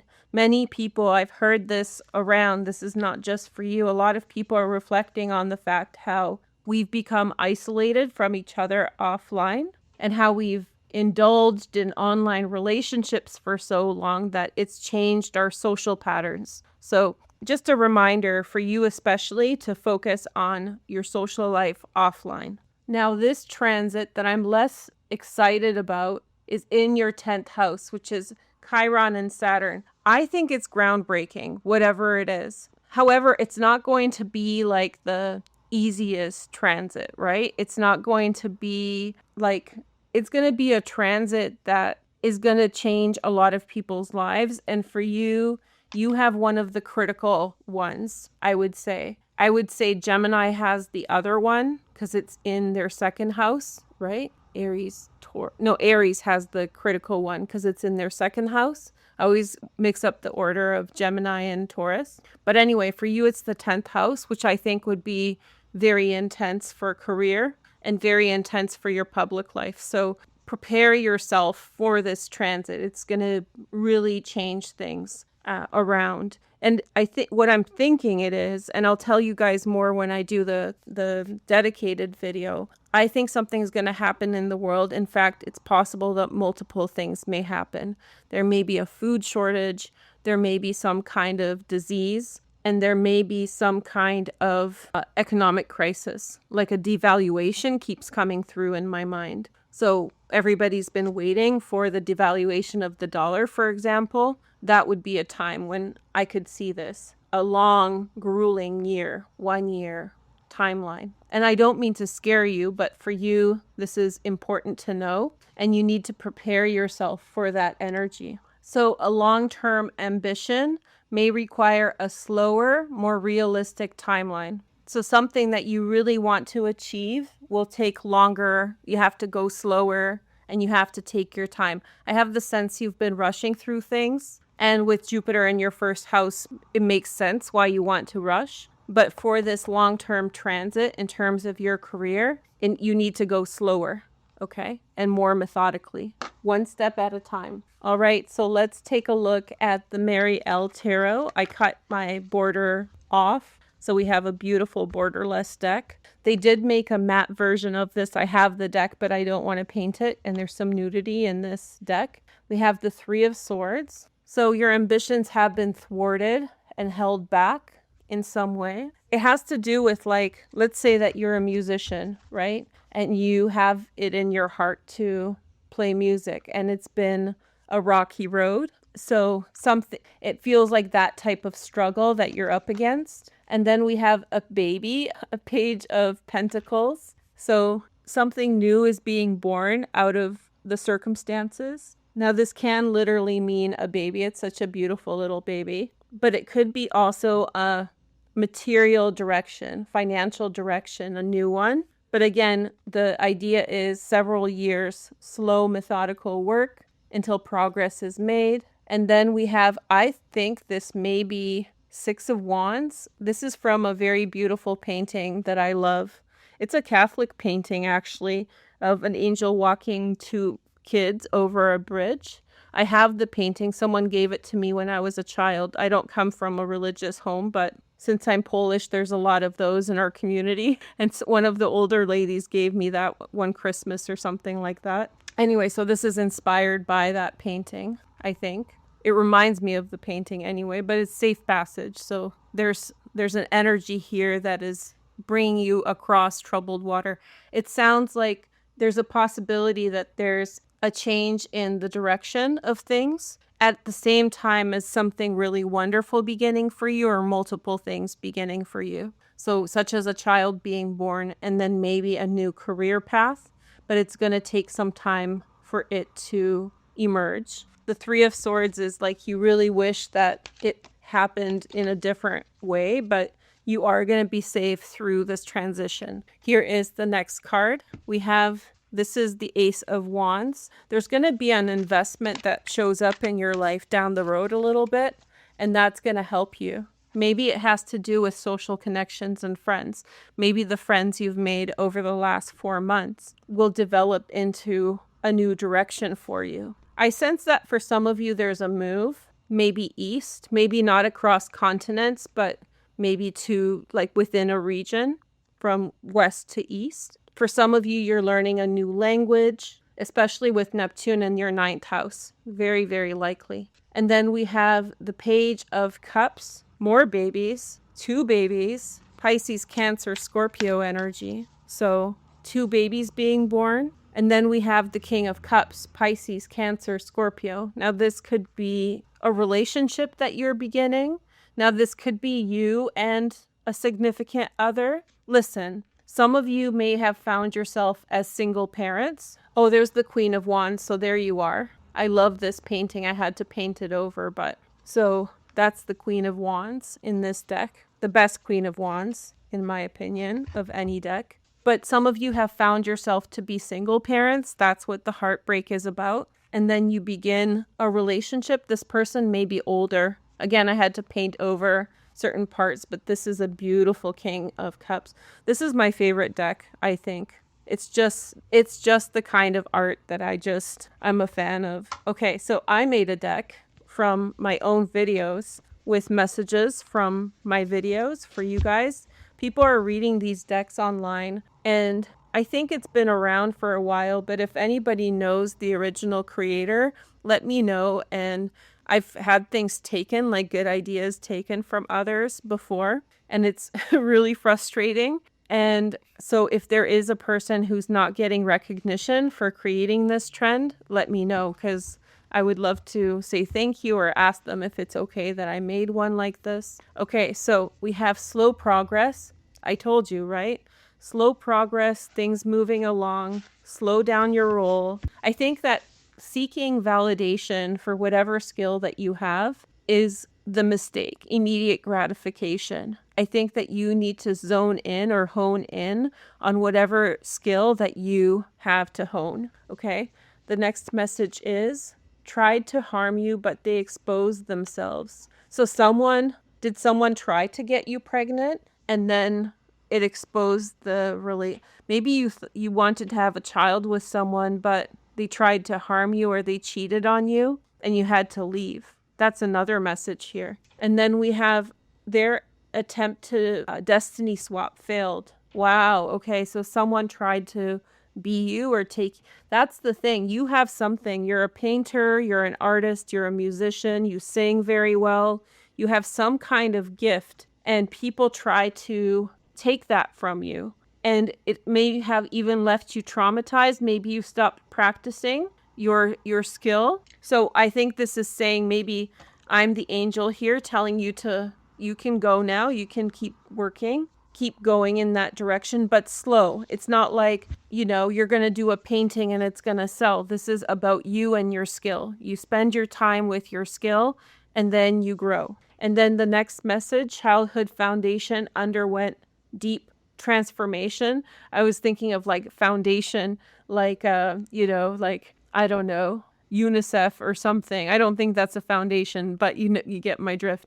So something about your childhood has been going through a massive transformation. That may have been even like 5 years ago when the South Node went across your MC. Here you go, right here in the chart.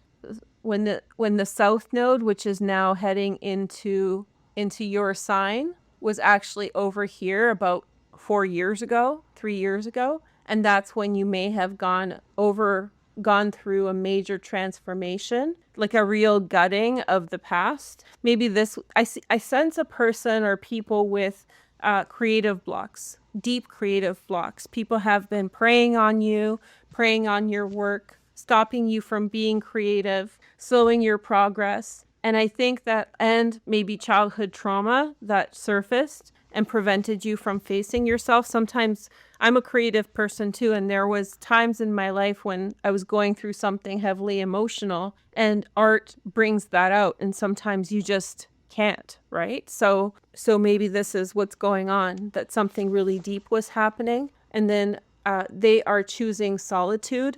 Sorry, I didn't show me picking the card, but I'm just sitting here and pulling it, being lazy. I do sense that the focus here, solitude with your art, right? Like focus you and the relationship to it. Some of you draw illustrations, and I think that those should be paintings. So you may be moving between mediums. So from like felts and crayons, which are legitimate tools, maybe to paintings. For example, I use a lot of oil pastels, like Sennelier, which is a oil-based pastel that's very nice. And sometimes I see illustrators and I'm like, that should be in oils, right?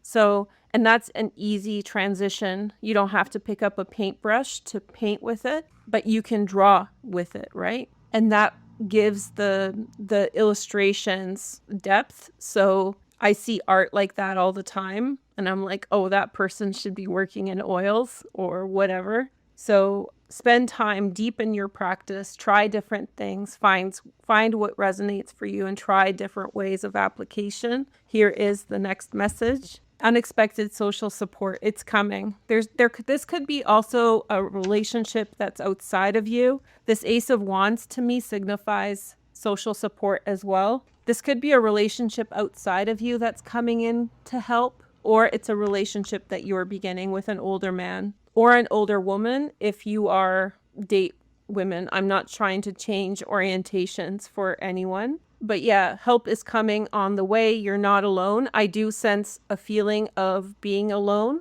and that's changing. Okay?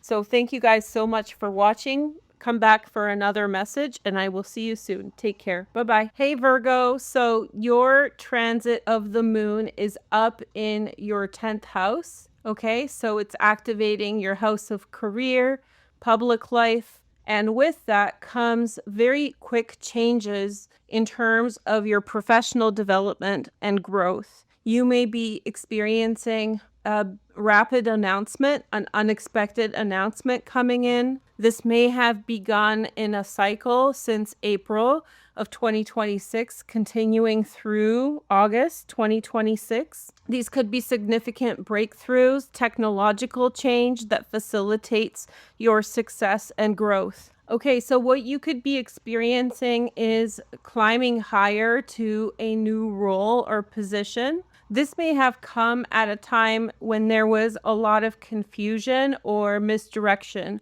about where things are going for you. This is because wherever you were at or whatever you were doing was misaligned to who you are now. So whatever alignment is emerging, it has to do with being in a position that's closer to your highest potential. So you may actually enter a position in which you feel like this is over my head or I'm not good enough. However, this role is going to form you. That role already knows your potential. So be open to what's coming through for you now. You will experience more autonomy. So you may have felt like a bit of a cluster crap in your career, too many people, too many opinions. Now you find yourself autonomous and an ability to focus in on what you are doing. There will be less interruptions. And I ran out of space writing this. I'm a Virgo. And here is proof that we are not perfectionists. I just left it. So yay, Virgos who are not perfectionists, right? It is bothering me a little bit, but I can hang. It's okay. So more autonomy, less interruptions means more focus, and I think you will need it. So to rise to the level that you are rising to, you're not going to be able to kind of rest in this position. So if you want to be successful, if you want to reach for the stars, then you need to hunker down and do what you say you are, right? Like your potential will fail if you don't do it. Bottom line. Also, this is a wonderful time to correct misinformation, particularly when the transit happened. I know I'm posting a day late, but look back to the dates that I mentioned in the introduction about when the moon accessed this position, and especially right here in your first house, the south node is finishing up its transit of your first house, and this is a perfect time to clear out misinformation, to say what you need to say. When it enters your 12th house, Virgo, that's going to happen behind the scenes. But this is your last opportunity before it switches signs to correct any misinformation about you. Say, well, actually, this is how it is. Okay? And don't be shy to speak up for yourself, Virgo. So the next transit that we're highlighting is the grand Air Trine between Venus right here, okay, and Pluto and Juno, and then the stellium in Gemini, but especially the moon and Uranus in Sedna. That's the first three right here. So the grand Air Trine facilitates communication, openness, connection with others. You have a very benefic transit of Venus in her domicile in your second house. It's money time, Virgo. So put your actions to use. Go make money. Pluto activation. First time we are getting, maybe I'm wrong, maybe this isn't the first time, but we are getting this powerhouse activation here between Venus, Pluto, and Uranus. This is pedal to the metal, give me your money, honey, kind of energy. So earned money, honey, by being fabulous, okay? So one of the effects of the grand Air Trine could be workplace conversations ease tension.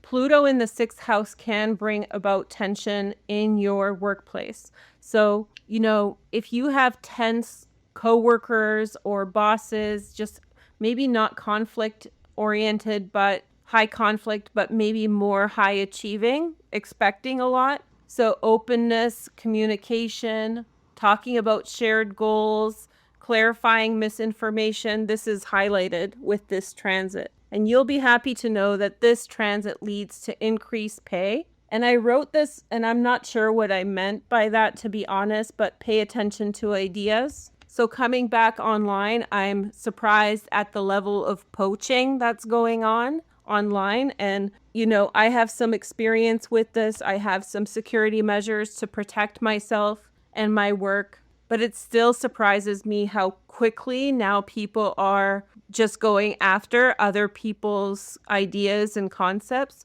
And it breaks my heart, especially when the younger creators are getting poached like this. Their work is getting poached. It's a very, very cutthroat energy online, and I'm guessing everywhere right now. So be aware of this. And I think that's maybe what I was referencing, Pluto in the 6th house, right? Now, there is the transit that I want to introduce to you today that's going to affect us in 2 years, but we want to prepare. You know, yours is happening in the 9th house, Virgo, which to me is actually like a more favorable position in a way, because what I think it's going to be is a crisis in ideas, okay? About the world, about who you are. You're going to go through a humbling event of expectations, and just you think one way, and it's likely that the way you think will have to change drastically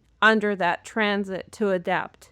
That's it. So compared to other people that have to do with, for who this has to do with, like, you know, financial, getting run down financially, for you, I think this probably has to do with a crisis of what value is, you know, reorientation of value. So like more high ordered thinking. That doesn't mean that you need to not be careful about financial matters. You definitely should be cautious and, you know, practical. I would be very cautious with making large financial commitments overseas during this time, especially leading up to 2028. We'll talk about this in a dedicated video. But overall, for you, this is, I don't want to point to it, but the 9th house has to do with religion. So it's like, you know, believing one thing and then having a crisis of belief. Totally much more doable than, you know, some people have this in the 2nd house, or I just did Leo, and they're having it in the 10th house. That's career. It's like that's probably the toughest one, to be honest, for Leos. So you kind of have the easier one. Not that it's going to be an easier transit. One thing that I can see happening under this transit is like several different systems breaking down in the world, such as the, you know, transportation or like logistics of transport around the world, financial systems, all the things we've been worried about. That could be the transit that gets us. Medical crises, things like this. And so it's going to impact all of us, but that may cause you to have a big awakening or reorientation of ideas, okay? And what I actually wrote down is to think about upgrading your qualifications. So you may find that the reason I'm talking about this now is you want to prepare yourself for this transit as best as you can. And so for Virgos, it might be like you may need to upgrade your skills. And so this is the time to do it before it starts, before it becomes an issue. So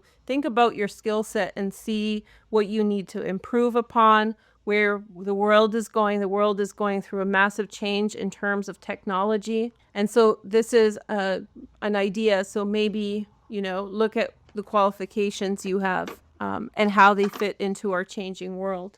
But we'll talk more about the transit, and I'm going to do a dedicated video on this transit soon so people know what to prepare for this. So I already have a lot of the notes that I'm going to use, but I'll just look at it a bit deeper before making an all sign for you guys. So we'll talk about that next soon. So first of all, let's do a tarot card reading. So we have the Knight of Cups. There's an offer that's going to be made or has been made. There's some kind of social offer, and then we have the Page of Cups. Some of you are experiencing love or a relationship. The North Node has moved through your 7th house, and so love awakens during that transit. You have a nice long transit of love that has emerged. And so a lot's happening for you in relationships now. Also, Saturn was in your 7th house for 2.5 years, so that slowed things down. So some of you are experiencing love for the first time, innocent love, sweet connections. And then we have the Strength card. It's Leo season, so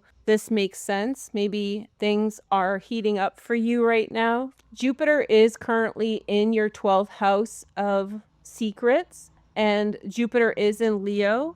So this could possibly suggest that any love that you have is kept pretty private. Or maybe it's a crush. Maybe it's not something that's happening yet, but something that will emerge in time. Then we have the King of Cups. Lots of water sign energy around you, Virgo. Pisces, Cancer, Scorpio. Secondary transits, male or female. But there's a lot of water sign energy around you. A lot of love, a lot of loving energy. We have Mars moving into Cancer soon. The moon is moving into Cancer in just a few days, I think 1 day. So we have a lot of water sign activation happening. Mercury's still in Cancer for maybe 24 hours. Then we have Temperance. Now in this card, Temperance is a tiger in water. So we have the cats. Maybe you're becoming closer with someone, or you've been seeing someone and there's quite a connection there. And then we have the Knight of Swords. So someone's coming through with very intense energy, information coming in. Well, we have a message, Ace of Swords. You're bonding very much with a group of people or with certain people. And someone's coming through with very abrupt and intense energy to tell you something, but it's not bad. These are beautiful cards. You're highly favored and you're very supported. On the bottom of the deck I just made, we have water sign helps you. We have the message, give it 24 hours. So something's going to happen for you. I'm getting strong, loving energy, recognition, embracing, things happening slowly, but then happening quickly for you. A formal invitation. So maybe a crush is turning into a formal invitation of some kind. Somebody's frustrated by your silence. Somebody wants you to say something to them. I wonder if you've put your foot down on something, Virgo. Maybe they were not communicating to you in a manner that you felt was respectable. Always follow your insight. A lot of younger people are watching my channel now. So hi guys. And I'm a Virgo. And what I would say is that as a Virgo, I always knew where a healthy boundary was. But in my younger days, I was more willing to back off and regret it every single time. So what I would say is if you've decided that it's best for you to be quiet about an issue, then I think that that's for a good reason.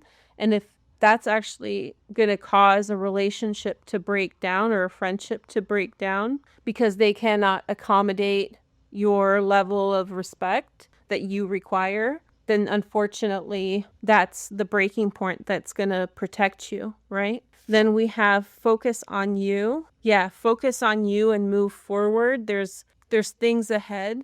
Things have a way of resolving themselves. People have to find a way to come around or come to you in their own terms. Then we have scheming and planning. So Sagittarian energy. I'm not sure if a Sagittarian is scheming or planning something. Maybe it's not a bad plan, Maybe they're just planning something that's positive. Let's see another card. So we have he is going through an awakening. Okay, so someone is having an awakening. And so you're going to come up against a lot of, if you're dealing with someone who's going through an awakening, who's growing into an energy, and you've drawn a firm line about a situation, they're going to push back on you sometimes. And it's going to feel very uncomfortable. So they may be very intensely putting pressure on you to cave. And here is your confirmation that you're meant to stand your ground in a situation.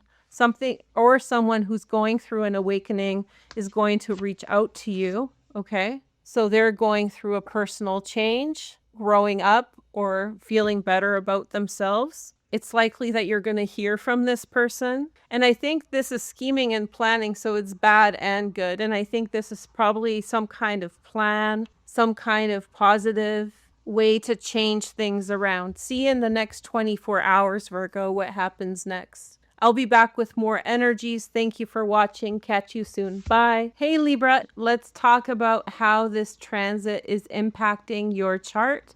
We're talking about a transit in your ninth house. This has a lot to do with opportunities in education and travel. You can think of it as knowledge that connects you to other people and places. So as you attain more knowledge, that opens you up to new possibilities and new connections. Uranus makes you quite clever at this time. Not that you're not always clever, but this opens you up to new possibilities. So study up, try something new. If you have a hunch that you want to try something different, maybe you should just give it a go and try. So some of you have been dealing with university gatekeeping. By that, I mean that sometimes institutions have a way about them that we have to navigate. And because of that, certain people get iced out. They get blocked out, gate kept, or held back.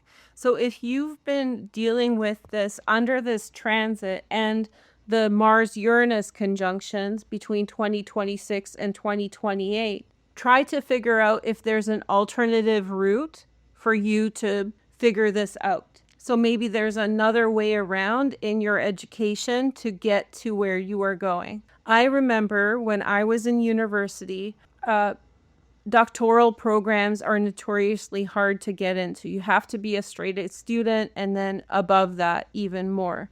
So the minimum requirement is straight A's, right? And very hard science courses. So you have to be a super smarty. And some people I learned, and at the time I would question the legitimacy of this, but some people I learned actually go to the Caribbean and complete courses in those countries because there's something to do with qualification transfers that is very easy to come back to Canada, for example, and complete a program there, which is much easier to get into and much more affordable. And then you become a qualified doctor and we re-qualify. So a lot of people who I went to school with kind of went that route. So sometimes there are alternative ways to get around, sometimes high competition, but also like this gatekeeping. So, you know, if they don't want your kind, maybe there's another way. A lot of transformation is happening with education at this time because of AI and because of other technologies. So, you know, we have more opportunities. Education at its core is learning knowledge. So who cares how you get it, just as long as you get it, depending on what it is. No, I don't want my doctor to just study at home in their kitchen and that's it. You know, I want a doctor who's qualified, but for many different subjects. I don't want no bathroom doctor, a doctor who learned in their washroom, for example. Sorry. But many different professions and qualifications you can actually learn on your own now. So, you know, there are different ways. There are private institutions.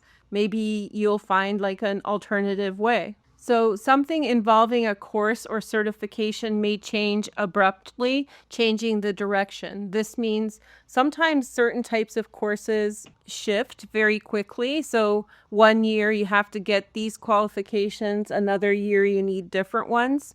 This can change your trajectory or what you're doing. So something like that could be coming up.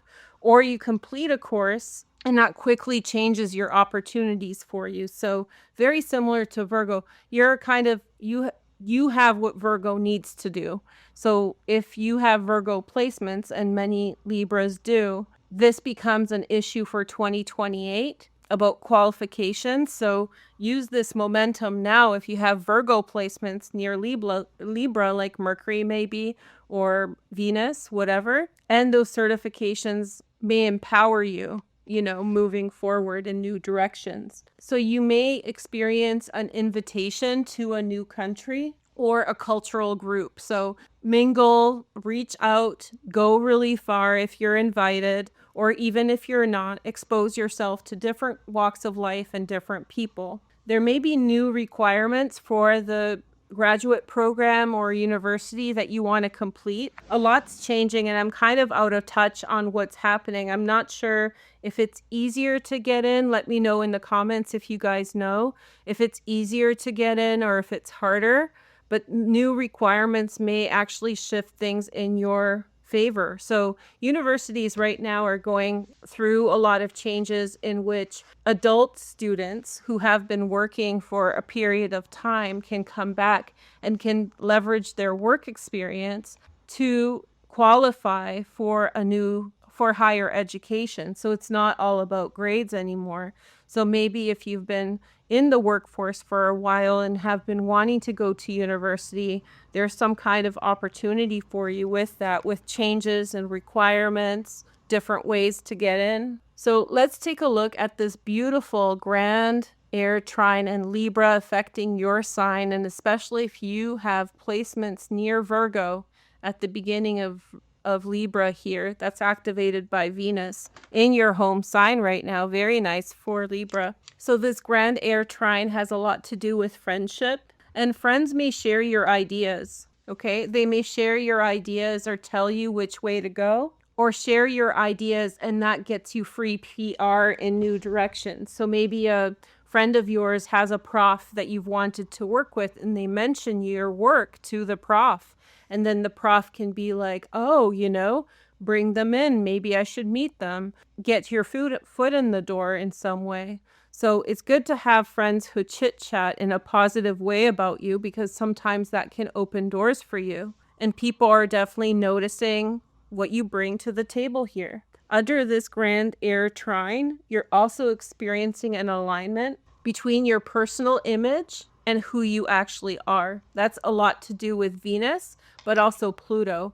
This is going to be for all my Libra fashionistas out there who love fashion and a good outfit or a good style change. You're in a perfect alignment for this here. And especially at the beginning of the transit now, especially with Uranus. Ooh, and this is going to continue for the next 8 years over and over again. This transit looks really nice, actually. It's actually a kite, but I'm not highlighting it yet. We'll talk about this soon. Off of Neptune here in the 7th house. But this to me looks like if you're into art, if you're into style, if you're into expressing creative ideas, we'll see a lot of famous Libras become very well aligned with different art movements. The last transit I want to highlight is a little bit of a warning, but don't get upset with me. I'm just getting you ready for what I think will be coming up in a couple years. So in 2 years' time, we have this really 1 year long transit of Chiron and Saturn in your 8th house. I would say this is one of the harder ones. I'll tell you right straight up. I think, Gemini has a hard one in the 2nd house, and Leo has a hard one in the 10th house. But for you, this is in the 8th house, and that can present some large transformations. Yep. So the note that I wrote for myself says, focus on balance with respect to resources in your private relationships, okay? And what I mean about that is that you need to have your own bank account in a relationship, okay? Don't give over your financial wealth to shared resources. The reason I'm mentioning the transit now is we want to start thinking about it already. And under this energy, there's so much forward movement that this kind of addresses or improves our position and our strength to contend with this. And so whatever it is, this has to do with shared resources for you, and I am going to do a deep dive on this transit later. It has to do with shared resources. So whatever your situation is, you really want to be conscious about who you're sharing your money with and in what way. If you have a business partner that's kind of janky, or you're not feeling super confident about their legitimacy or trust, this is your wake-up call. You need to get on top of addressing that issue. So make sure that your money that's shared with other people is addressed well. Otherwise, by 2028, it can really become out of control. So circumstances that you're in could exacerbate and become slightly out of control and cause you some, maybe not hardship, but definitely delays or frustrations that you can avoid, right? Okay, so Libra, I want to take a look at your tarot to see what it has to say about the moon activation in your 9th house. I get travel, like you should be traveling, you should be broadening your horizons. Maybe since April, it's been a theme in your life. So first card is, this is the Mary L Tarot, and this is the Queen of Swords, and I took off the borders from this shiny deck. I know there's also a version of this that's matte, that's borderless, that's really nice, but I've already painted over this deck to cover up things for YouTube. So this is the King of Pentacles. So Libra, this may be involved in a relationship. For some of you, I'll tell you frankly what I think it's talking about because I'm focusing on Chiron and Saturn. This could be an indulgent man, and you may be involved in a relationship with someone who's spending too much money. And when I see the transit, this is, for those of you who this applies to, that is a red flag. Going into this transit, if your partner is compromising you financially, you need to address this ASAP, because when that transit is coming, it's going to get rocky for you. So this might be a separation or divorce. I mean, this is your card. It's such a beautiful card. All of these cards are beautiful, but this could be a divorce and you're separating, and this person's kind of weighing on you, or like, you know, they're kind of taking their sweet time and it's weighing you down. Now this is indulgence, like King of Pentacles, he's resting, it's Pan, you know, he's eating an apple, but it could also look like laziness, right? Here's Queen of Swords, she wants to carry on, and he's dead weight, you know, in a situation. We have also the 10 of Cups, so deep love and a deep emotional connection, maybe holding on to someone for a longer time than you needed to because of like feelings of sympathy and love. And then we have the High Priestess, beautiful cards. So someone might be supporting you on your journey. So this could be a liability, but it can be something that's empowering as well. Someone's supporting you on your journey, maybe going to school or going abroad, traveling, and having like a real like enlightening experience. And then we have Queen of Wands. Again, I had to cover up the painting, but it's beautiful card. So maybe a Queen of Wands is important in your life. We have major transits in Aries in your 7th house. That's Neptune and Saturn, which may give you the experience of having few close relationships. So you really zone in on the people that matter the most in your life. And then we have Two of Pentacles. I love this card. I just love this deck, everything about it. It's so beautiful. I'll gush about it every single time. I don't get bored of this deck. And yeah, I finally painted it over after hesitancy for years. So you'll see it a lot on my channel. So there's a person in your life, and I would say that possibly like a friend, with whom you have a good dynamic, but sometimes it weighs on you. And there's the financial part. So be cautious with how you are aligning in terms of finances with other people. Maybe someone has less money than you to do the things that you want together. Hey, I made a tarot deck from my previous readings. Let's zoom out a little bit. There's an ambulance coming, so I'm gonna, oh, okay. So I made a tarot deck and from my previous reading, so let's get some messages out for you. From that, we have, don't seek help from people who feel lower than you. Oh, you may be with a partner who is highly competitive with you. This is such a problem for women right now because men have never been in the position in which women are shoulder to shoulder or even stand above them. And culturally, they have not been taught to handle these situations. Our cultural narratives are not built to support that. So many women struggle and with people who in some way undermine them, you know? So this could be also, if you're a man, applicable to you if you're a man and you're whatever your situation is. But it just struck me because of the Queen of Swords. And again, this could be a same-sex relationship between two men, two women. You know, this could be a man and this could be a woman, whatever you feel resonates for you.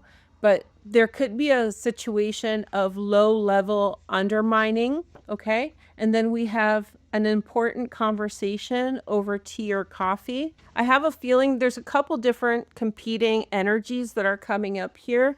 One, there's a man who's dead weight or a person who's dead weight financially. And it's not because of some circumstances, you know, it's because of the way that they handle things. They're allowing you to do the work. That's one. There's another energy that's coming through in here is a supportive nature. So you may be a Libra that's experiencing a husband or a partner or a wife who is really supporting you in a new pursuit, in a new direction. The person is not letting things go so that was to do with the one where it seemed like maybe for some of you this is a divorce and it's moving along very slowly because someone is resistant. Sorry. And then we have heart remains attached to you. So maybe it's a hard separation, but it definitely is a separation. It's not going back. This is like a divorce. Maybe they broke their vows and now you can't go back, but there's still love that remains. For that storyline or for that energy, you're walking away with a Queen of Wands. Now, I think it's most likely that this is a woman and a friend, female friend, and that friend, how do I say this? They're your guide and they help you walk away from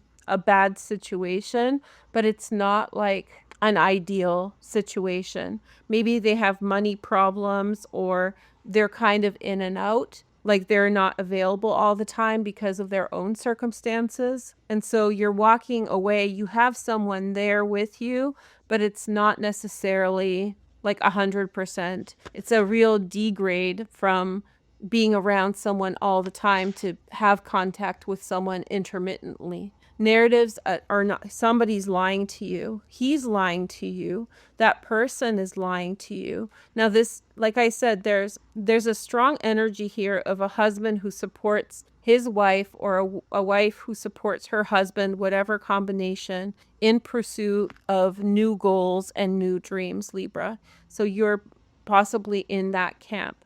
For others, this is a message about a partner who's really dead weight. They're really not contributing and they're making it hard on you. Our last message from my new deck is these are strong messages. I'm so sorry to tell you all this, but I think it's very important and I think it's reflective of the 8th house. Like, if you do not put your foot down on this situation, this is going to lead you to a very troublesome outcome in 2 years where this person is going to put you in debt. Trust me, I read for people a lot, like tarot and astrology, and the amount of stories I have heard where spouses have put their spouses into major debt. Wow. So this is reading to me like that. Someone who's not budging, someone who knows that you're in a compromised position. So they're kind of like, you know, going along with it.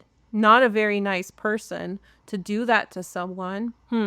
Well, Libra, what I'll leave you with is you have this awareness of this person, this attachment in your life. And even if your friend isn't fully available, it's better than nothing. I've left relationships with no one to go to, you know, and it's been at times like very dark in times like that. But so be grateful even if you have a friend, maybe she has like a family and so she has kids and can only be available a few days a week, you know, everybody is different in terms of their availability, but maybe this is better than nothing. I heard so many stories about people going through the hardest things. And so it's a blessing even to have a little bit sometimes. So good luck, Libra, but don't put it off. Don't let it continue. He'll let it or she will continue until they have taken everything you've got. So heading into the transit in 2028, if you're in this type of dynamic, this is the most intense reading I've done today. And so it's clearly telling you don't go there in that energy that way. Okay. Thank you guys so much for watching. We'll do a deep dive on Saturn and Chiron separately. So we'll talk about this more then, but I hope you're okay, and I'll see you soon. Take care. Bye-bye. Hey, Scorpio, it's Veroosh. So I ran out of light last night, so we're starting again in the morning, and this is for yesterday's chart. It really doesn't matter, essentially, like that we missed the date, because this is going to carry us over into 2028. So the energy has been happening since April. I have a couple videos about it already. So just pay attention to what changed yesterday. So for your energy, it's in the 8th house. That has to do with shared resources and change, transformation. What I think is it's leading you up to is that other people's resources are likely going to pull you into unexpected situations. So by that, I mean their financial circumstances are going to be a huge effect on you, for the better or the worse. You'll know which category you're in. Things that I would look forward to or look for. So this was a long one to write, but there could be a revealing of the truth about your partner's equity. So how much money they have, the debts they have, things like that. There's a strong energy here about finding something out about your partner. It's very important that you check shared bank accounts or any debts that you hold together. So anywhere you have money together, make sure to double check that. Through this time, so April, May, June, July, August, yesterday, so there may have been unexpected information about taxes, insurance, debt, but also inheritance. So anywhere where your money is pooled together with others or equity is together, you may have been receiving unexpected news that changes what is actually happening in that situation. One of the things that I would watch out for is making sure or watching out for a partner who may potentially change direction with things financially without telling you. So signing up for a loan, quitting job, something that affects you financially as well. Now there is this beautiful supportive energy right now, and it continues after the 7th off of Uranus. So Venus and Pluto and Uranus form a grand air trine, and the moon activated this on August 7th. This is a relationship grand air trine, but for you, this has got to do with that the revealing aspect. So finding something out that was hidden, someone coming clean, telling you the truth about something. It's not all doom and gloom. Some people's partners may help them in financial situations. They may actually step in family matters where there's maybe a domineering family member who is strong-arming the conversation, and your partner may step into your family matters and represent you if you feel overwhelmed. So some of you might be getting really honest within your relationship about money, so you and your partner have this chat and really get to the bottom of where you stand financially. And this helps you understand. In some cases, it's going to be shocking and, changing the relationship. But in many instances, or most, I would even say, this is going to bring you two together, and it's going to help you understand where the other person is coming from and help you work together moving forward. Now, today we're kind of focusing on a transit, that is happening in 2 years. I want to prep you for it. And for you, this is why sounds so serious, but there's a transit happening between Chiron and Saturn. I talked about this in the general astrology overview, and it's going to last from the springtime in 2028 to the early summer in 2029. And what's particularly intense about this transit is that the two planets, Chiron and Saturn, are going to travel together in the sky for the entire time. They're going to go retrograde together. They're going to move forward together. Because of the speed of their orbit, this is what happens between these two planets. They kind of link up and apply pressure together.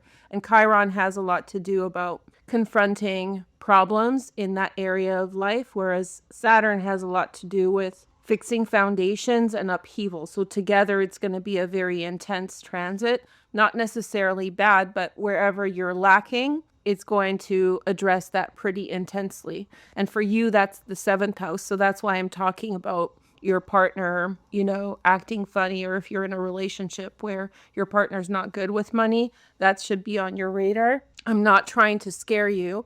I'm trying to warn you and give you suggestion to get ready for this fast. So if your partner is affecting you negatively financially, my advice point blank is adjust the arrangement with your partner, or even at an extreme breakup if you have to. Because this person can drag you down financially for a very long time. It's not all negative, because there'll be a lot of different experiences based on the situation. In some cases, a partner will need support. So this transit is happening in Taurus, which has to do with money, but also physical health. So you may find yourself helping or supporting a partner's health if maybe they have some type of temporary disability, or something else comes up in which they need physical help, maybe financial support, whatever it is. This transit is going to impact you through your relationship. So their circumstances are going to impact you, and that is going to be a cornerstone of that dynamic. Okay? So it's not bad, but if you are with like a unstable person, or a person who's potentially going to cause you financial damage, and no offense to men, but especially if you're a woman, because men have a way of destroying women's lives, particularly in this way. I've talked to thousands of people doing readings. Trust me, this is a story I hear over and over again, the financial impact on women from bad relationships. So if you're in a situation like that, I'm not trying to scare you. I'm just telling you, get out now, so that when the transit happens, it doesn't wreck your life. Okay? Those of you for who this is relevant for will know, hey, that's me, and I'm really sorry you're in that situation. For some people, it's going to be care for a partner.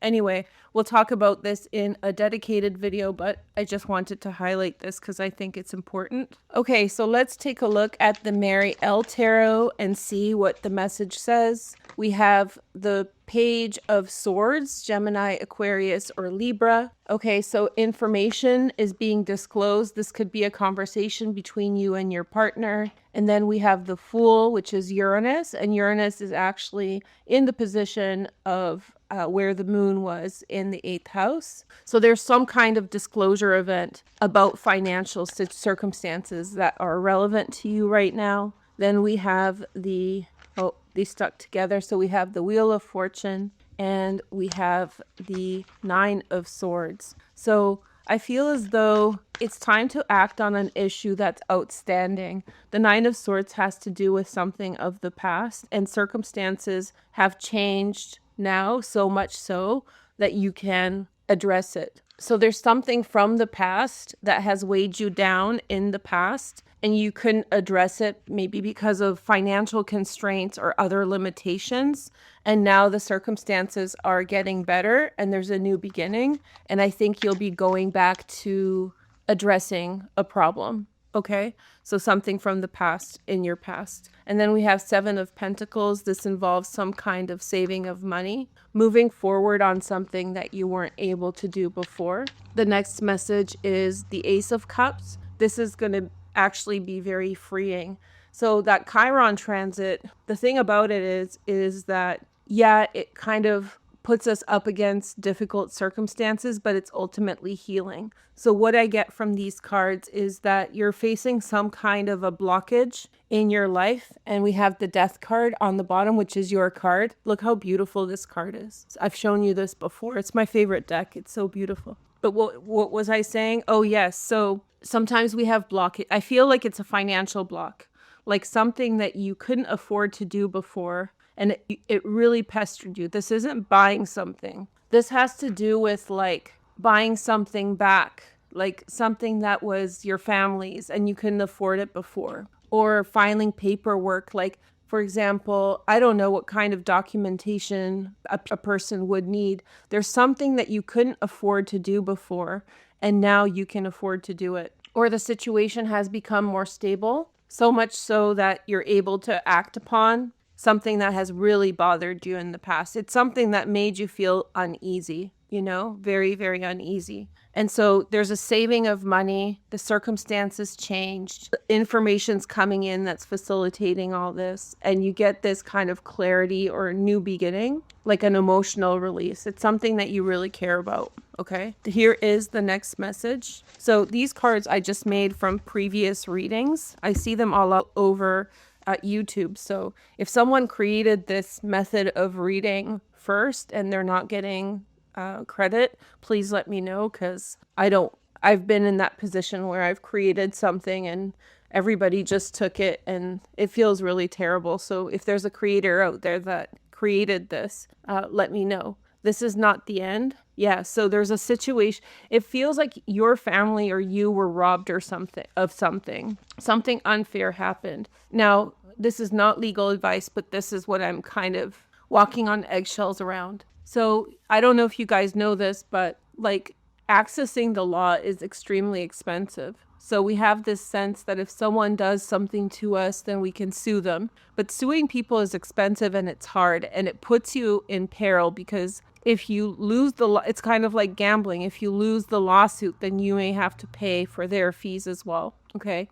So there are families, many, many families, majority of people who experience injustices, like where the law is broken, don't get justice for their circumstances because they can't afford a lawyer. They can't afford the process. They can't afford the time off work. So this is what it feels like. And this won't be true for everyone, but for someone out there, it's a message that there's something that you are feeling very bitter about, something bureaucratic, possibly, that you needed to fill out paperwork on, but you couldn't afford to pay a lawyer to do the work for you. Or, you know, there's outstanding paperwork, there's outstanding issues. And what this is looking like is you're coming into a place where you're more stable, or you have the means to be able to do that. It's a super unfair system that way, that only people who can't afford it can actually access it. Law should be accessed. Law governs the country, so, or country, whatever country you're in, so everybody should have equal access to it. That's the bottom line, in my opinion. So you may have felt it was the end of that situation, that you couldn't get the justice or fairness. I get it's not always a legal issue. For some people, it's to find out about something. I'll tell you like a non-legal, kind of legal, but it wasn't like a monetary issue that was the problem. So my grandpa fought in World War II, and he was a child soldier. They took him from his village, and then the Soviets, and they forced him into the army as a boy. And so he was from Belarus and Poland, and it's not really clear to us whether he's Belarusian or Polish. It doesn't really matter because the populations were mixed. The border on that part of the world was changed a lot. So, you know, there was a lot of Polish people that were moved around. So that was also around the same time that the Soviet Union was establishing its borders. And so Belarus fell into that country, okay? And so he fought in World War II, and then when Poland was released, or when the war was won, a lot of soldiers were left in Poland. And what happened was, because they were moving populations around, the Soviets they were forcing people to go live somewhere else because the borders were changing, and Poland's borders were changing from before World War II. Okay. This caused him to be disconnected from his family from the time when he was a boy, and he was put into, it was like a school, like a training school, and then they fed them into the army from that school. And it was forced. Like, you had the opportunity to say no, but if you said no, then, you know, you were put into a very precarious situation. So it was like a, covert control. Anyway, so after the war, he was in Warsaw, he was in Poland, and he couldn't go back because they changed the borders. And because of bureaucracy, because of the Soviet system, nobody from Poland could really go into the Soviet Union except certain people with special documentation. It wasn't like an open border you could go across, and definitely not at the beginning. And so what ended up happening was he lost touch with his entire family. And the way that the Soviet system worked is they prevented him to have access to information about what happened to his village, the village he was taken from as a child. So he actually passed away in the 90s, just from old age. But he tried to get access to that information even after the fall of communism. And it was like very expensive, but it was more difficult because of the way, like, nothing was on computers back then. So everything was on paperwork, and it was such a mess in the 90s after the fall of communism. So there was no way to find that information then. So he never found out what happened to his family, let alone connect with them. So this is what this is reminding me of, like a circumstance in which you are barred from it. So it doesn't have to be like a legal issue, although that's a legal issue, right? But it can have to do with like power of reach and an ability to control things. So in your situation, if there's something outstanding that's like to do with your family or to do with you, something that you could never address because of money or like a systemic issue, like with my grandpa, that it's likely that now the circumstances are improving so you can. So we have unfinished business, you see? It's all like clumped up together, this energy for you. There's something outstanding that you really want to take care of. You will find true love in your home city. Aw, that's so nice given my story about my grandpa. So there is going to be a solution to this situation. And it's not going to necessarily be the same for everyone. I mean, those stories from World War II are now fading into history as people pass away and new generations emerge. So whatever your situation is, I'm getting like some people may be like buying a home that their family lost, something like that, like getting a chance to go back to something, home city like this. I don't think this is talking about literal love. I think this is saying that situation that's outstanding, if it's connected to your home city or where you grew up, there will be a solution to it. They are fake. There's people who have been messing around, which is the 9 of Swords, with this situation and making it more complicated. Also in law, the thing is when a situation is complicated, then it's expensive, right? So fake people can cause a lot of damage just by being messy. Here is the next message. You are attracting financial abundance through a side path. So another source of income is actually changing this whole access for you, this whole direction. So something has or is coming into your life that is going to facilitate this change. They're two separate things, like a side hustle. I know that's a kind of cringy word, but you're making money in a different way than you expected. And that money is creating stability for you. And that stability is giving you the opportunity. And then we have the rich man. This is the Ace of Cups. So for some of you, this is a new connection with someone. They may be very affluent. They may have money, resources, or a person is getting involved into your situation who has money and has the capacity to help you to go where you need to go. Okay? Thank you guys so much for watching. We'll talk about that 7th house again. So watch out for 2028. Get ready. But I'm sure you'll do well and just stay on top of it. Okay? Thank you for watching. See you soon. Bye. Hi, Sagittarius. Welcome to my channel. Let's take a look at how this affects your chart. You've been having these transits of the moon in your 7th house of partnership. It's been a wild ride probably for you since April. You may have experienced people showing up unexpectedly with lots of wild energy, lots of unhinged energy. So your partner may be showing up different than normal, or people from your past may have been showing up in your life, Or if you're single, then you've been interacting with people that are bringing very strange energy to you. But these are people who are in some way close to you. So it doesn't have to be a romantic partner, but it's someone who knows private things about you or has emotional proximity to you in some way. This may have created a wild romantic environment, but it can also bring up issues of the politics of partnership.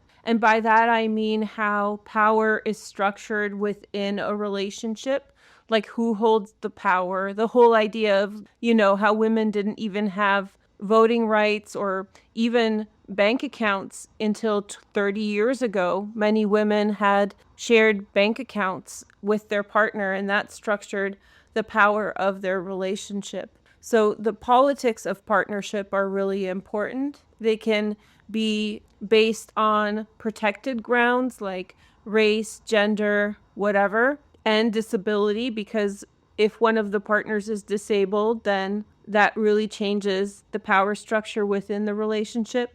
So you may have been coming up against very extreme energy in terms of your partnership when the moon passes this, and even now. And that may have been really bringing up topics to do with politics of partnership. Who holds power?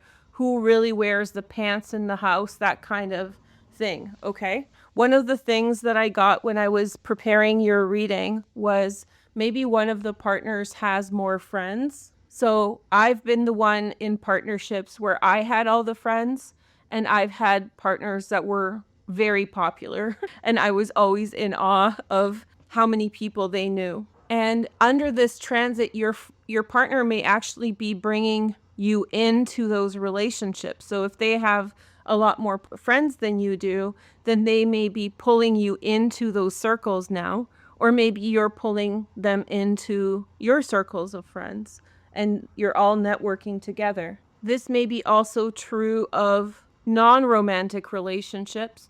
My brother has tons of friends. My brother is very well networked, much more so than I am, and it's always been that way. He's always had like an ease with relationships, or he's good with people. And so in this point, community focused family, one of your family members may be very well networked, very well connected, or maybe you are the one, and that network is having a positive impact on your family dynamics at this time. So there's a positive impact on your relationships, and especially between cousins and things like that. Like politics may be going on between you and your siblings and cousins. And when we say politics, often that's like push and pull negative stuff, but actually this can be very positive, like you're getting a job through your cousin, or you want to get into the film industry and your cousin works in the film industry and you have a way in, something like that. So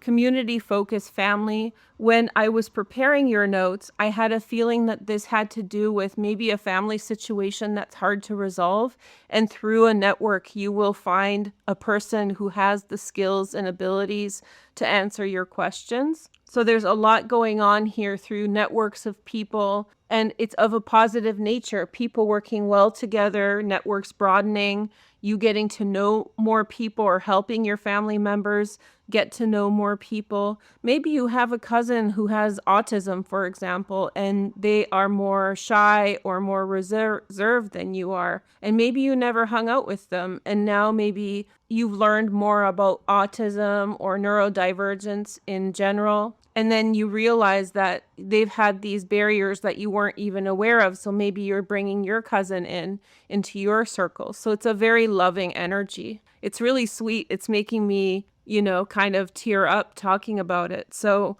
family helping each other and coming together. This leads me to my next point, which is families talking. Okay. Getting to know each other, understanding what they are about, what they need, relationships improving within families or with your partner. So these are like primary relationships, the people with whom you have hopefully a high level of trust, a high level of connection. In relationships, you're going to find out things. So there's revelations. revelations about true feelings, finding out the truth of a situation. Maybe you have a sister-in-law with whom you feel conflict, with whom you feel tension, and maybe communications are breaking through and they're helping you move things along, and then finally you're feeling connected with each other. So these are very healthy communications, a lot of understanding, a lot of love. And this has a lot to do with the grand Air Trine that I introduced in the beginning part.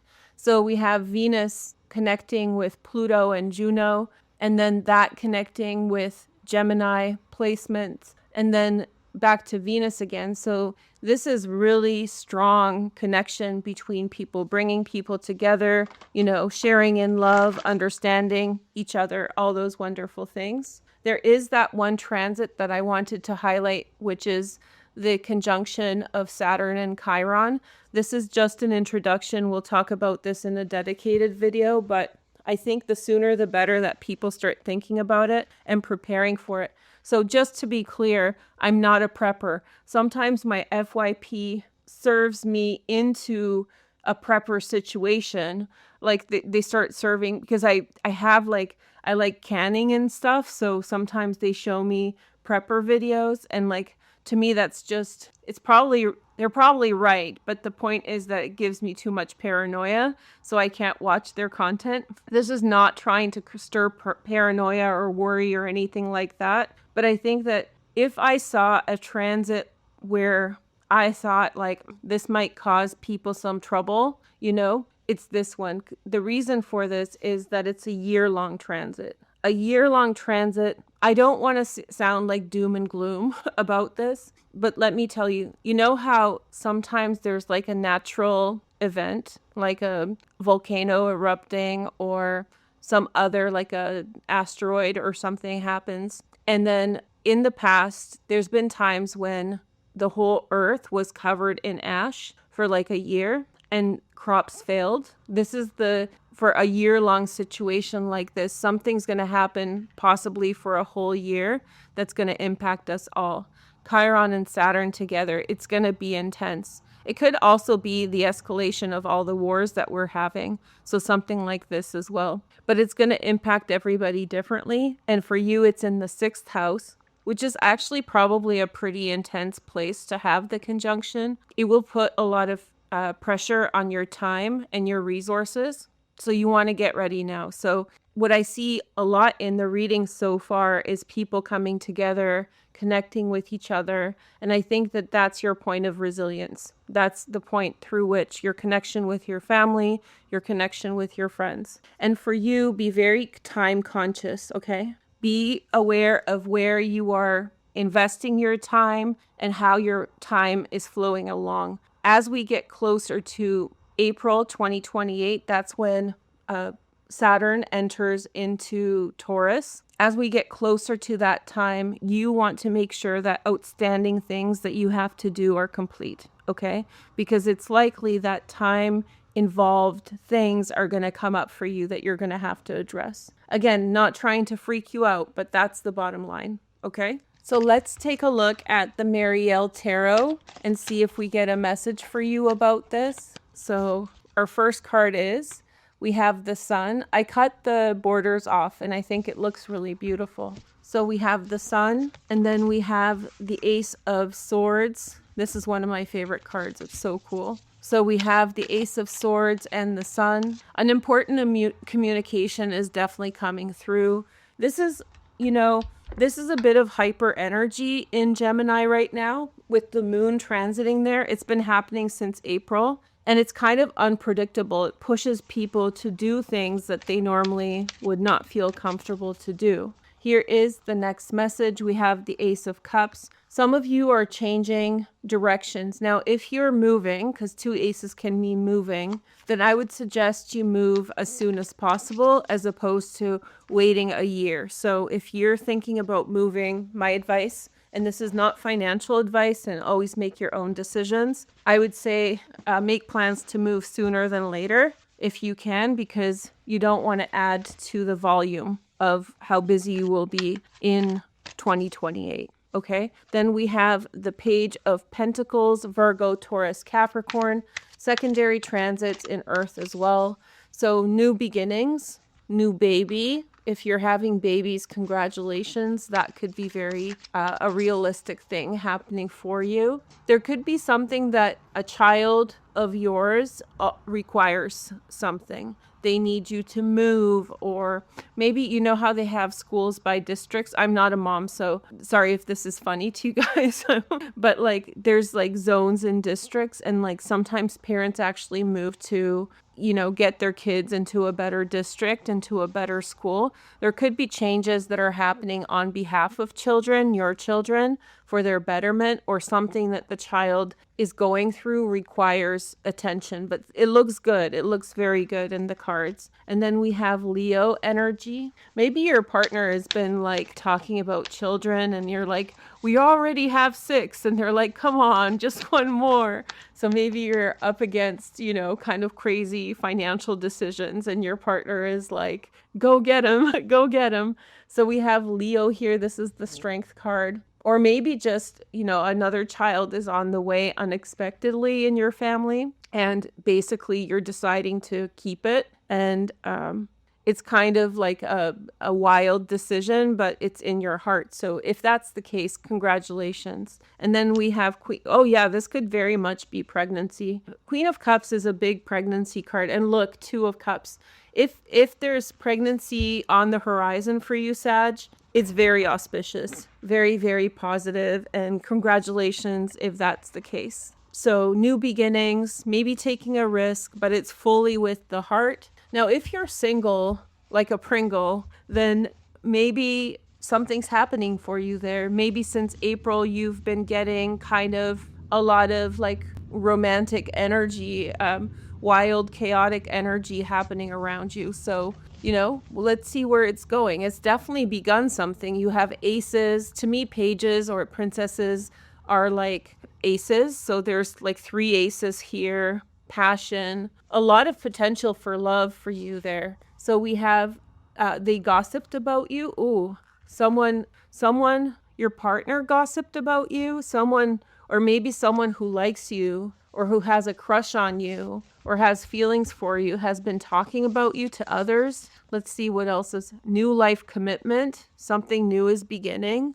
Or maybe someone talked about your personal business and now other people know, and that's leading you to a new life. Let's see what else is going on. And then we have this person is finally ready to speak their truth. Oh, the truth is coming out. Holy moly. But I wouldn't be afraid. Like the vibe here is very, very nice. Very nice. And I don't think it's like critical or hateful.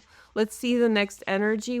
They are a monitoring spirit. There's someone involved who's getting up in your business. Someone wants to know. I'm getting like maybe the Queen of Cups. Maybe there's a female figure in your family who is asking a lot of questions about you, or inquiring minds want to know kind of energy. Let's see the next card. We have documents need verification. What's going on here? It feels like 2 things going on. You're definitely going in a good direction, but I think that there's someone who's getting in your way, or someone who is putting a lot of energy towards you to understand like what's in front of you, or like somehow getting in the way. And then instant gratification. This is what's telling me there's like major relationship things happening. Queen of Cups and the Strength card. It's Leo season, so it could be happening right now. But there could be a very fast-moving breakthrough in a long-standing stalemate that you've been in, involving love. Now, one thing they'll say, and I'll point it out to you guys in the chart because, you know, let's just look at the chart together. Saturn is in your 5th house, okay? So to me, that's not like a super strong transit. There's Saturn right there. So that's not a super strong transit for love. In fact, that probably minimizes how many people you're dating or seeing. But what it can do is level out the competition and leave only the good one or the best one. for you to consider. So maybe that's what's coming through, but this is wild for love. If you've been waiting for love, this is Uranus. You're going to meet some very unique people, and those unique people may be the answer that you've been waiting for. Also, the North Node is moving now between Pisces and Aquarius over your IC. So a lot of things from the past, like childhood and stuff, is getting cleared out. So, if you have blockages to having fallen in love or shy of love because of the past, this transit is actually going to greatly improve that. So you may have been in a bit of a romantic stalemate for a while, and as the North Node moves past into Aquarius and a few degrees in, you're going to feel that love coming back into your life, or you're going to feel yourself becoming more receptive to love. So if that's the case, I want to wish you good luck with that. So I hope you like this message. I hope it didn't freak you out, but someone is gossiping about you, and maybe indirectly that's leading to a new life. Thank you so much for watching, and I will talk with you soon. Take care. Bye, Sag. Welcome to the fast-paced world of Capricorn. Wow. Since April, your life has probably been super busy. In fact, I'm guessing many of you are not Capricorns watching this because Capricorns are too busy to watch anything. So these transits in your 6th house have been keeping you on your toes. So the pace of your workflow and the things that you need to do day to day is super fast. Nothing is predictable, and everything is happening in these chaotic spurts. So you can start off with like a nice, easy Sunday, but by midday, you're helping this person, you're doing that, you're driving around town. And so suddenly you are extremely busy. So super, super fast pace, but not only that, but a chaotic pace. So a pace that's sort of all over the place. Sorry for the rhyming. So during this time, you may actually learn some valuable lessons. And these lessons will carry you over into the future, so pay attention to them. Because everything's fast and unstable for you, unstable in the sense that it's fast and it's not consistent. It's not on schedule. I'm not saying it's unstable in a negative way. It's just suddenly you get 10 phone calls requesting something from you, that kind of stuff. Those interruptions show you exactly which systems in your whole workflow are fragile. And that will give you an idea of how to structure things. And I know you love your lists. I know you love your systems and organizing. So this is going to be valuable information to tell you which part of what you do is resilient and what part is vulnerable to shifts and change. So what are changing? So work schedules. So you may see your work schedule changing quite a lot. You may see or experience equipment upgrades. There may be very informal changes happening as well, such as policies about communication in the workplace. So subtle things that are brought forward by HR, okay? And that can shift things around for you. So a fast-paced time with a lot of changes, things moving around, it's not a bad deal, to be honest. Now, we do have this beautiful grand Air Trine. You're going to see this after August 7th, right? So this grand Air Trine is still holding. It's actually a kite. I didn't show any of the other signs this, but we'll talk about this in a different video. It's a kite from Neptune onto Venus, but the grand Air Trine is in your money house, your 6th house productivity, and your career.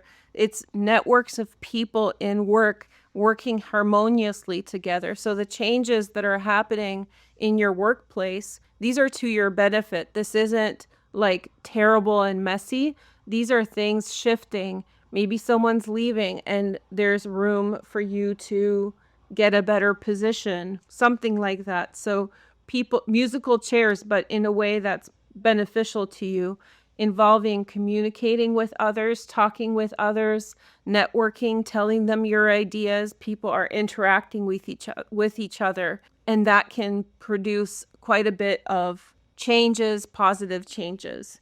So under this grand air trine can help to resolve very big problems. So maybe you're dealing with something and people that you know have the expertise to be able to help you with it. So help you to solve a problem, but also recognition for your work. So being recognized for your work, being in community with others, and that helping to grow your exposure, increase your money. It's a very nice energy there. There's also the energy of Chiron and Saturn joining together in the fifth house. Okay. And so that's going to really come into play in 2028. But we want to get ready for this now. And so for you, I'll be frank, but we'll go into this in a deeper video. There may be things involving your kids in which your time is needed towards them, especially if you have young children. You may have commitments to your children right now. And the note that I had as an introduction to this energy is you should be renegotiating your schedule right now because the one that you're running on is not working. They're not realistic for long-term success, progress, where you want to go. And all that instability that Mars and Uranus and the moon have been showing you in your sixth house are giving you a very strong insight into like what you can count on, what's solid, what is not going to get messed up, and what breaks with any small change. And you need to nurture the things that are fragile and learn to rely on the things that are stable and entrenched. So play with your schedule. I'm guessing downsizing, okay? Downsizing of your commitments, right? You don't take too much on. The pace you've been experiencing right now is going to play a key factor when the Chiron Saturn planetary cycle begins in Taurus in 2028.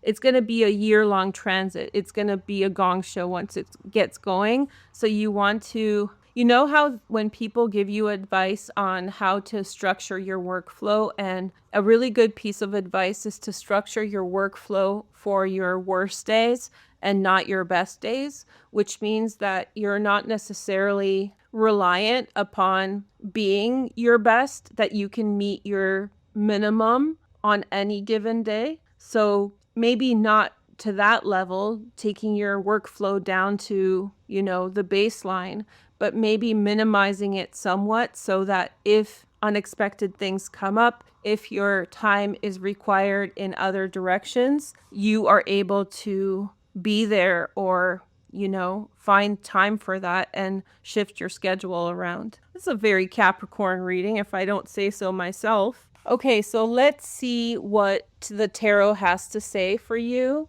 Maybe that's too close. Okay, so let's see what the message is. So far, pretty busy schedules, things coming up unexpectedly, being challenged this year, but that teaching you which way to go. So you have powerful insight about some of the conditions that we are probably all going to experience in 2028. I'm guessing that there's going to be some kind of big system breakdown. I don't know if you guys have heard about the crash of civilizations in 1200 BCE, but in 1200 BCE, a lot of trade routes and stuff failed, and there was like a bad crop season, and that caused a lot of the ancient civilizations to essentially disappear. So it was, and that led almost to like 1,000-year long or centuries long. No, it was a century long, few centuries, I think 400 years, honestly.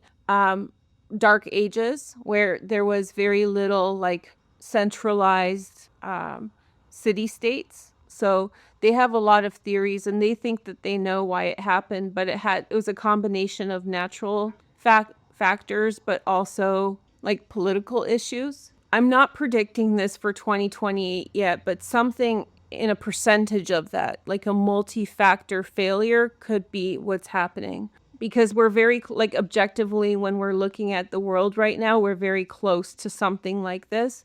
And people have been making predictions that it's happening this day and next day. And I think that that's going to be a significant time when something like that could happen. Or something will happen before, and that's when it gets really bad.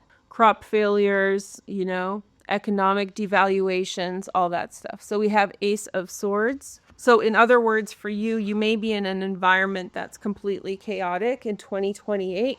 And I think that maybe you've been experiencing the pace of that right now. So you're gaining skills on how to adapt to what's potentially coming for everyone. Okay. So we have the High Priestess and Ace of Swords.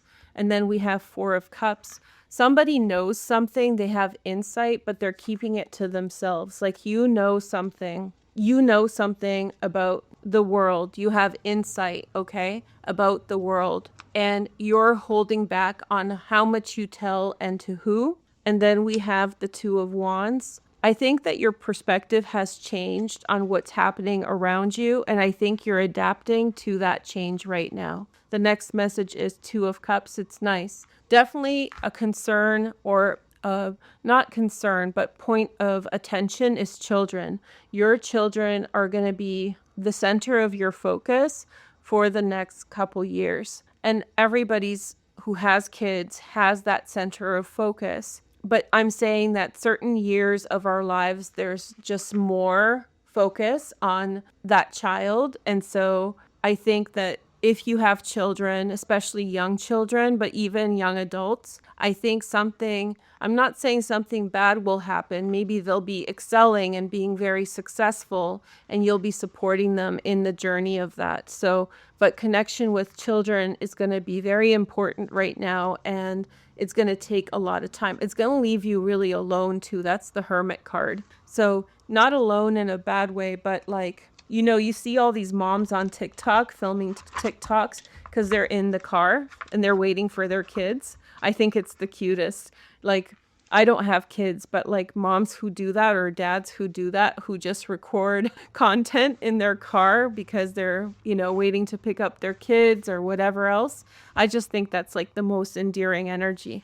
So it could be a lot of downtime. Maybe you're taking your kid to sports practice or music lessons or art lessons, whatever else.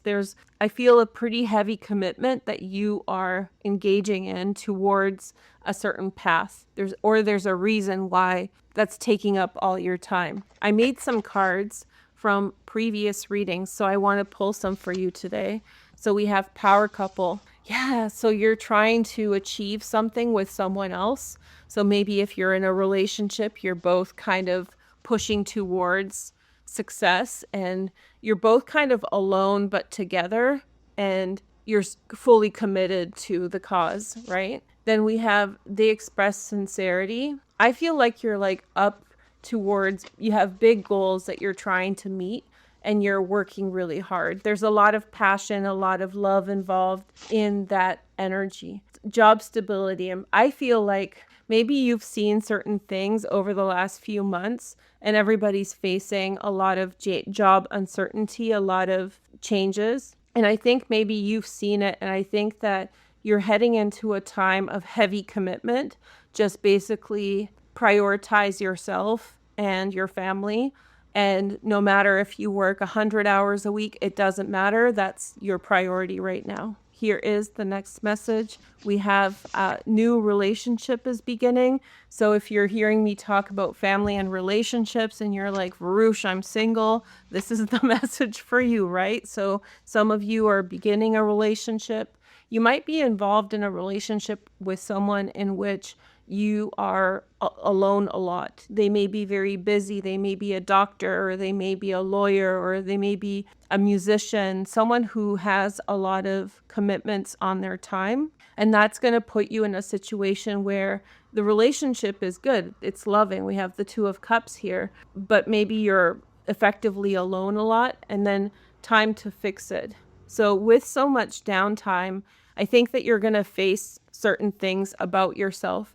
One of the things about the 6th house I didn't mention has to do with the body and health. And I try not to make too many predictions about this, but maybe you have more time for yourself because of the relationship or circumstances. And so you commit to improving things about your health, about your body, whatever you feel needs that extra TLC. Let's see the next message. We have Childhood Foundation underwent a deep transformation. And I think that's more to do with the past. And I think that maybe you've just finished some kind of a healing journey. Saturn and Neptune just joined together alongside your IC, which is the lowest part of the chart. Let me show you in the chart. So it's right here. Was a conjunction of Saturn and Neptune this year, right alongside your IC. This would have been like a night and day experience. And so leading up to this, there may have been a lot of intense impressions about the world that you were experiencing through things that happened for you as a child. And now that these planets have shifted into Aries, it's almost like you've gone through that transformation and now you're moving forward. And so this allows you to fix certain things in your life. So maybe that deeper emotional healing has happened and now you're looking at your life. Maybe you're looking at your figure, your body, style, whatever. Maybe you haven't gotten a haircut in a while. But whatever it is, I think that maybe you're now kind of done with one level of healing, that you've gone through that transformation. The North Node has passed now your third house as well. And now you're just like, okay, well, what do I want to fix now? So very, very nice energy. I hope you liked this message and I hope to catch you next time. Thank you, Capricorn. Take care. Bye-bye. Hey, Aquarius. Thank you for joining me. And let's take a look at your sign with regard to the transit of the moon through Gemini. I know it's going to be about a day after, but this transit is relevant until 2028, and I'm just learning to put the videos together for you. So forgive me. I hope that this message finds you well and you like it. Okay, so first of all, what we're looking at is pleasure, dating, and creativity as the main themes. This is a pattern from April through August, okay? So for 2 days a month, the moon was in Gemini, or is in Gemini every month, but at this time it was in aspect to the nodes, and with Uranus and Mars, lots was going on here. And the August activation, August 7th, was the last one. During that time, that would have been peak of pleasure for you, romance, dating. It would have been like a very flirty time, kind of fun, kind of creative. If you're not doing flirting, then maybe you're being super creative. And the idea that I have for you with regard to that is that creativity depends more than just your abilities. It has to do with the infrastructure that you have around you. Things such as tools and the availability even. So you have the money to have time to do this, that you don't have to work. It has to do with connection with platforms and audiences. It has to do with funding to keep going, especially if you're a professional artist. So what was being activated for you here is more than just creativity alone. It had to do with the tools that you can use in order to be creative or employ your creativity. Another example I have for this is people are very creative and online. I've been online for a long time and I've seen people that are super good at astrology or super creative. They're not getting the big views. So these views are distributed unequally because of different metrics. A lot of this has to do with characteristics about people because they match people based on characteristics to audiences that they want to advertise to, things like that. So it becomes a mechanic or a mechanism that is completely different than the creativity itself. And offline, it works the same way. You have to be the right type of person they're looking for at the right place. So through this time, you may have not only experienced spurts in creativity, you may have experienced access to resources that allow you to be creative. So these are things like sudden attention. So suddenly you get attention for a project. I know a lot of fine artists who work years with very minimal attention or not much at all, right? And then they're still producing work. So attention is what is a real deciding factor for many artists. And many artists, especially in art, this is true fine art. There are many, many really talented artists, and I am so surprised at how low their engagement is, because art has a lower engagement. I don't know why. I guess people watch it less drama, less controversy. And the really good astrologers don't get views, I think, because they're not dumbing down their concepts, to be honest. And so they're really getting into the complex astrology. So they're doing it for the art of it, right? Yeah. So creativity alone or knowledge alone, interests alone are not enough. You have to sort of match that to the infrastructure around you.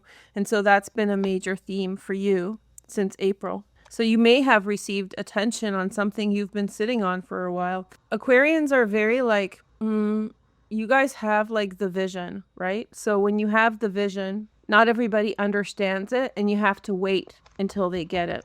So when they get it, they get it. And then it feels nice, right? Another thing that could have happened, because maybe this isn't your thing, some of you may have been receiving messages, romantic messages. So this may have been a message from someone in the past. It's more to do with the past than something new. It could be a text message or something else, an email, but it's from the past. It catches you off guard. And then suddenly a door that you thought was closed forever is suddenly open again. So you may be very surprised to have received a message. I think the dates for this were August 7th, July 10th, and June 13th. And then a couple dates in April and May, but especially those three I just mentioned. So you pick up the conversation with someone. You may have been invited to events. If you have, I hope you went. And moving forward, this is still applicable. In a month, the moon will be here as well. It's still going to be a super moon. Uranus is still going to be there. The nodes are kind of shifted now, so I count August as the last big activation, but next month on, I guess, the 5th or so, September 5th, the moon will be here. So if you're invited for some kind of event, if you're invited to be around people, you should give it a go. You might be around some interesting people. Okay, so we also have a grand Air Trine, which is the connection between Venus here, Pluto and Juno, and then we have Uranus, Moon, Mars, everything in Gemini. So it's a grand Air Trine. This is an amazing grand trine for communication and friendships. So fostering relationships. Pluto's in your sign, which your energy can feel very imposing on people. Like people can be really taken aback by your frequency, and especially now with Pluto. So this communication can really soften relationships for you, where people were intimidated by you before, and now they see you as more down to earth, or maybe more what you're about. So during this time, you may experience a very deep bond with your children. So that's really nice. Just hanging out with them. If they're young, maybe you're taking them places, having fun. It's a real kind of like, let's go for a trip, kind of on the weekend kind of vibe. So hopefully you've had some time with them. If they're adult children, maybe they're showing up at your house and they want to hang out with you. So you should go and do that. One of your children may be experiencing a milestone, such as graduating from university. So you're going for a trip like that, celebrating their achievements and accomplishments. Some of you have like extremely gifted children, and especially now their gifts are really showing up, and they will continue over the next 7 years. You may be sharing something that you really love with someone you love, and it may be very unique. So if you have like a hobby or a personal interest, you're bringing that person on board and you're doing it together, or maybe they're doing that with you. It's very, very harmonious. And for you, especially with Pluto there in the first house right there, it's likely that like you feel maybe overwhelmed or maybe isolated because of how other people are treating you, because you're coming across as super intense. So this is going to really reconnect you with others. There's going to be some really sweet moments with people you love. So hopefully you've had a nice time with that, and I hope that continues. There is a transit I want to show you guys. This is an introduction. We'll do a full video on this another time. Chiron and Saturn are going to travel together in your 4th house in Taurus in 2028. So the logic for what I'm doing here is this energy pushes you forward. Love, fun, connection with your family, just things improving and getting better. And on the horizon, we see this kind of showing up.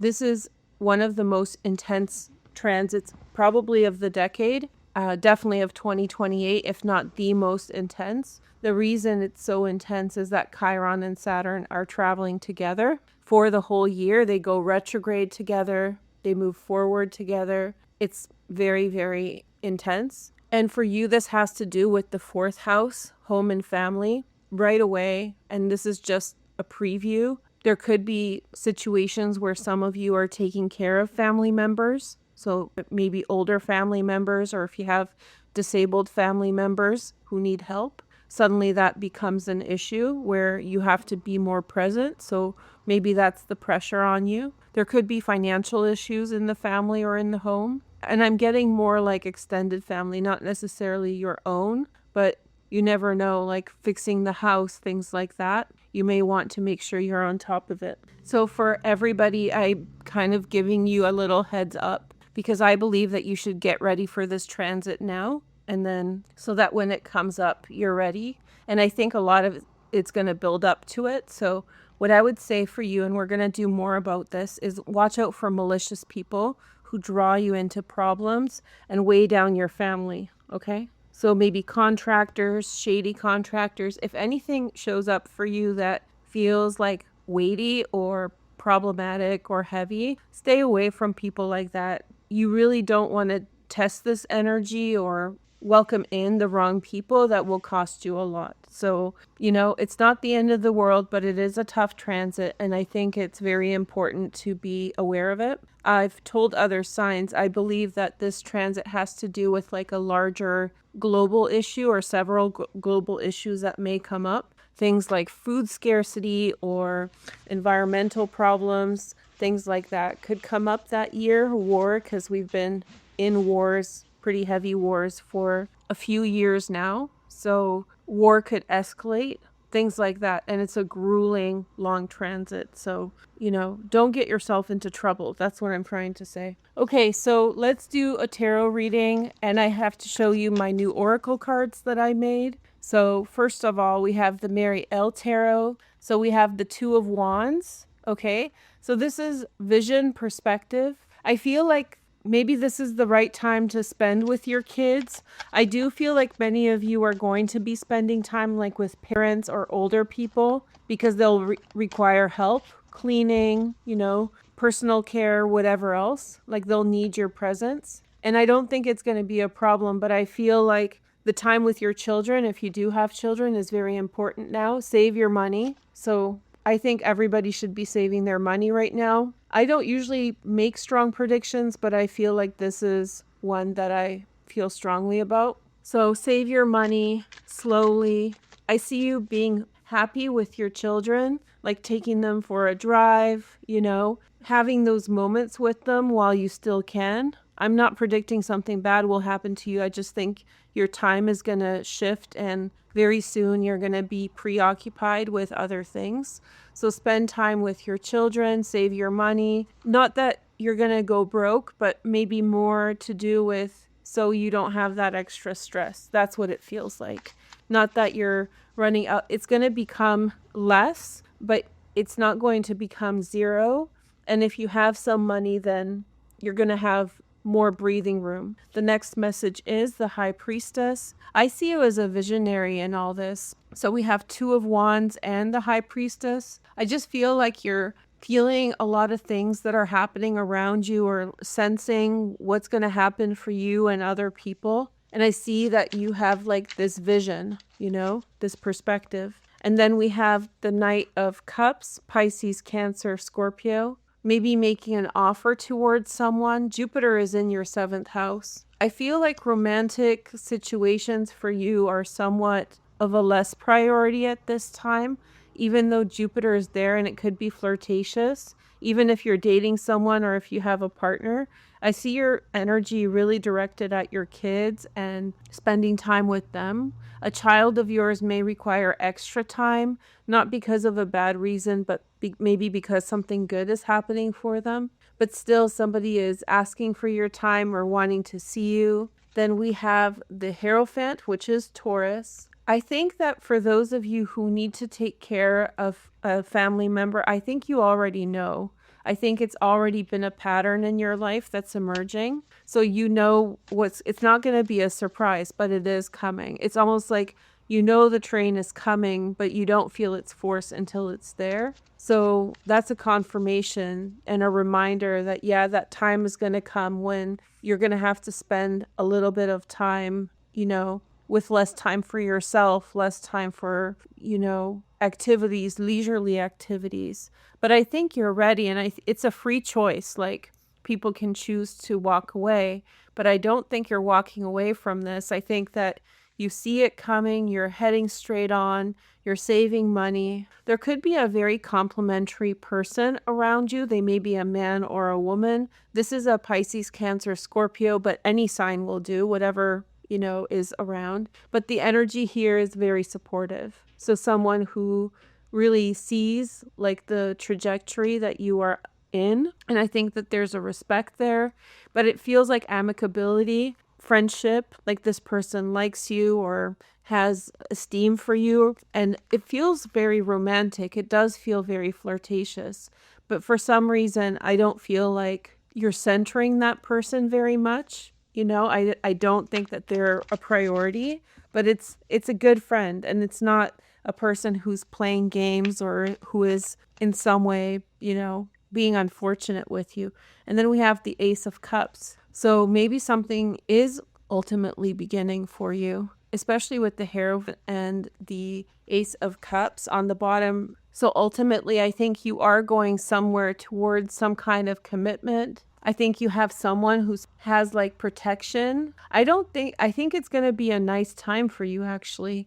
I think it's going to be a time, I'm talking about 2028. I think it's going to be hard if you have that commitment, but I think that maybe you'll have a relationship as well, and like someone to kind of, when you're at your limit, they kind of rein you back in or they give you help. So whether it's a friend or maybe it's one of your kids who helps in the situation, but someone's watching your back so that you have a fair, good beginning. I really feel like there's something really good that you're doing for someone else, and that comes with very good energy, as they say, good karma, right? So here are the cards that I made. I made them from previous videos. There's about 300 of them, and I just pull one and give you a message. So we have a rich man. That's been showing up a lot. I'm not sure why, but there's lots of wealth around you. Maybe someone who is wealthy gave you a perspective and gave you like a heads up of what's going on. Some of you may have gone on a date or interacted with this person,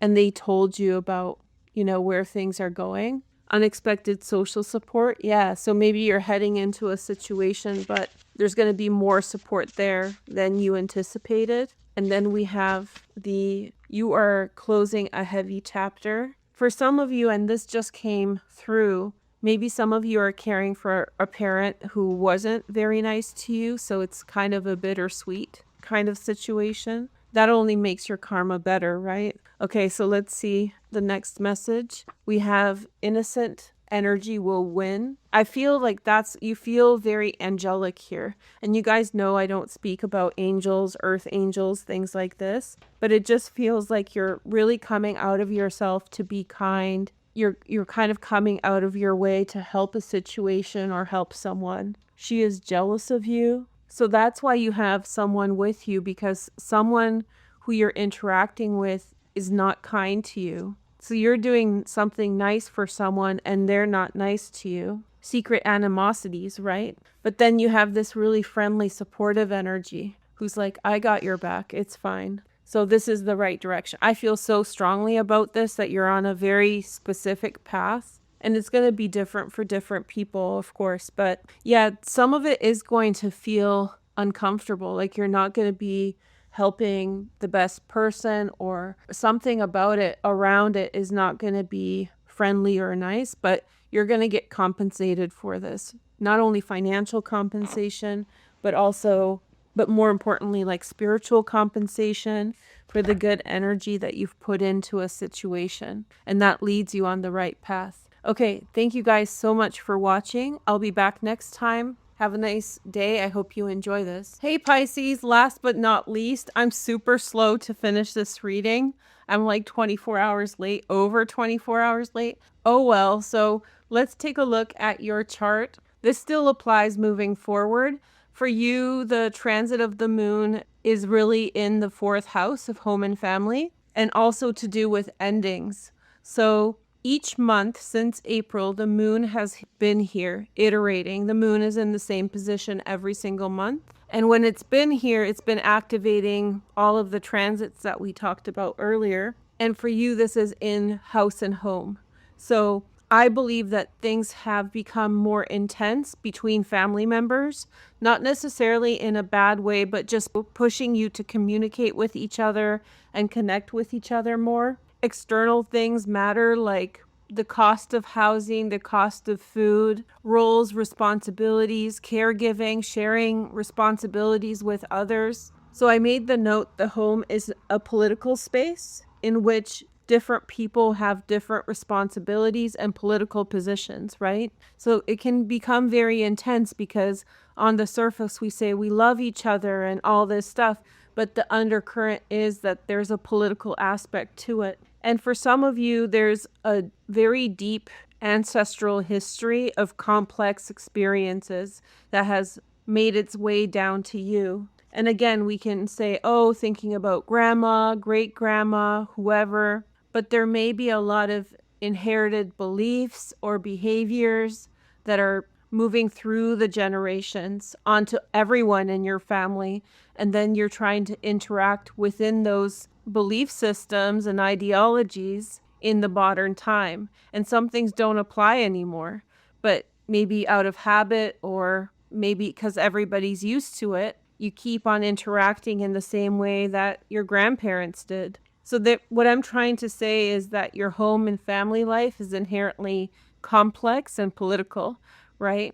And it's not just the intensity of interactions, but all the different layers of systems and power structures that influence you, and you're all interacting with each other in that complex way.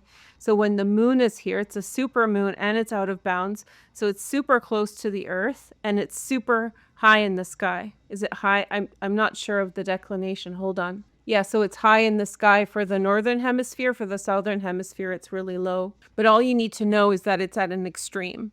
So everybody's influenced by this, and every month it's iterating this way and causing a frenzy between people and accentuating all these dynamics, right? So everybody's interacting in a much more intense way. So it may have been crazy. That's what I'm saying between April and August, but now you might be getting a message. Someone's reaching out to you. I feel like somebody's coming in, you're drawing someone in, or someone's drawing you into the group of your family. So there may have been some low-level estrangement going on because of frustration, because of just the high intensity. But then there's this warm kind of bringing family members together again. Somebody could be making an announcement, and I mean in your family, a major change is in their life that is going to take up a lot of their time, a lot of their attention. If there's outstanding issues that are produced due to a lack of clarity between family members, truth comes into a situation and puts an end. So you feel like, something shouldn't be continuing, but it keeps going. And if they knew, then they wouldn't continue kind of energy. So if they knew the truth, then it would not continue. And you've probably felt that about this situation for a long time. And I do think it's concerning your extended family. Truth arrives, bring clarity into a situation. The situation finally ends. So that feeling of anticipation is gone. And you feel like justified or proven. Not that you were seeking justice, but it was bothering you probably. So there's a really nice supportive energy in August, and this is applicable after the 7th. There's a grand air trine between Uranus, Venus, and Pluto and Juno from Gemini into your 8th house. That's where Venus is, and Pluto in your 12th. So this is upheaval of a lot of secrets, a lot of truth about endings and change. Sometimes people hold back telling other people what's going to happen with an ending or a final decision that's being made, not because of malice, but because they're just dealing with it. But your partner might be telling you something about an ending. They catch wind of something and they tell you. Your partner or best friend or sister, something like that, someone close to you. I feel like there's a push and pull between people. That's what all this political stuff was about responsibilities within the household. Maybe you're getting stuck with more responsibility than you deserve, maybe for your parents or other family members. That tension is ending. And it's going to end in the way that it's going to balance itself out. Someone takes on more responsibility. There's just a weighing out the chaos, who's going to take mom to church, whatever, those kinds of conversations are probably pretty common in your life right now. But that conflict over responsibility with others is going to get resolved. I write these beforehand to be ready to tell you them, but when I read them over again, like new insights hit me. So this is catching wind of animosity between people. And this has a lot to do with this truth, the end. How I was telling you something's bothering you because something's happening. So you're going to catch some of your family members in tension with each other. And then a lot is going to become very clear. You're going to understand what's going on and why it's been like this. Or maybe you'll actually find out a secret or two. So there's a transit I'm introducing in this video for 2028. The energy here leads into 2028. So essentially, this energy is taking us forward, and this energy will be relentless. It's going to be very grueling. Saturn and Chiron are going to travel through your third house for about a whole year. They're going to retrograde together, move forward together, and then finally, by about mid-2029, Saturn is going to push off and move past Chiron. So something is changing. I think for you, maybe something involving the health of family members. And I'm not predicting health because I'm not a medical practitioner, but I do have a sense that because of some external circumstances, you're going to get more responsibility, okay? And I'm not predicting like the final health problem, if you know what I'm saying. This is maybe just needing more help, stuff like that. And so this shared responsibility becomes an issue. So use this energy wisely that's happening right now in order to resolve. This is a very nice transit to have a conversation with your siblings about responsibilities, who takes care of what. If this kind of situation happens, what do we do? Venus is only here for a few more days, and Pluto's going to be here for a minute, but together it's a very nice aspect for talking about things that are somewhat hidden, how people feel. So maybe call them up and ask how you're going to share in the responsibilities. This is actually revisiting a problem. So if a situation is semi-settled, but you feel unsettled about it, you can open the door here again and say, hey, can we talk about this more? I don't feel good about that. So get ready. The transit is coming in 2028, and your responsibility is whatever's coming up for you in that area of your life, then make sure that you're preparing for it as best you can. And then the 1-year transit will be much easier. Okay, so let's take a look at the tarot, and then I'll introduce my own oracle deck that I've made. So your first card is the Sun. A few people got this right off the bat. I do sense that there's a lot of harmony happening in your home where a lot of things are being resolved. This is the perfect time to talk with your family members about potential conflicts, those responsibilities that you're meant to share with each other. We have the Hermit as well.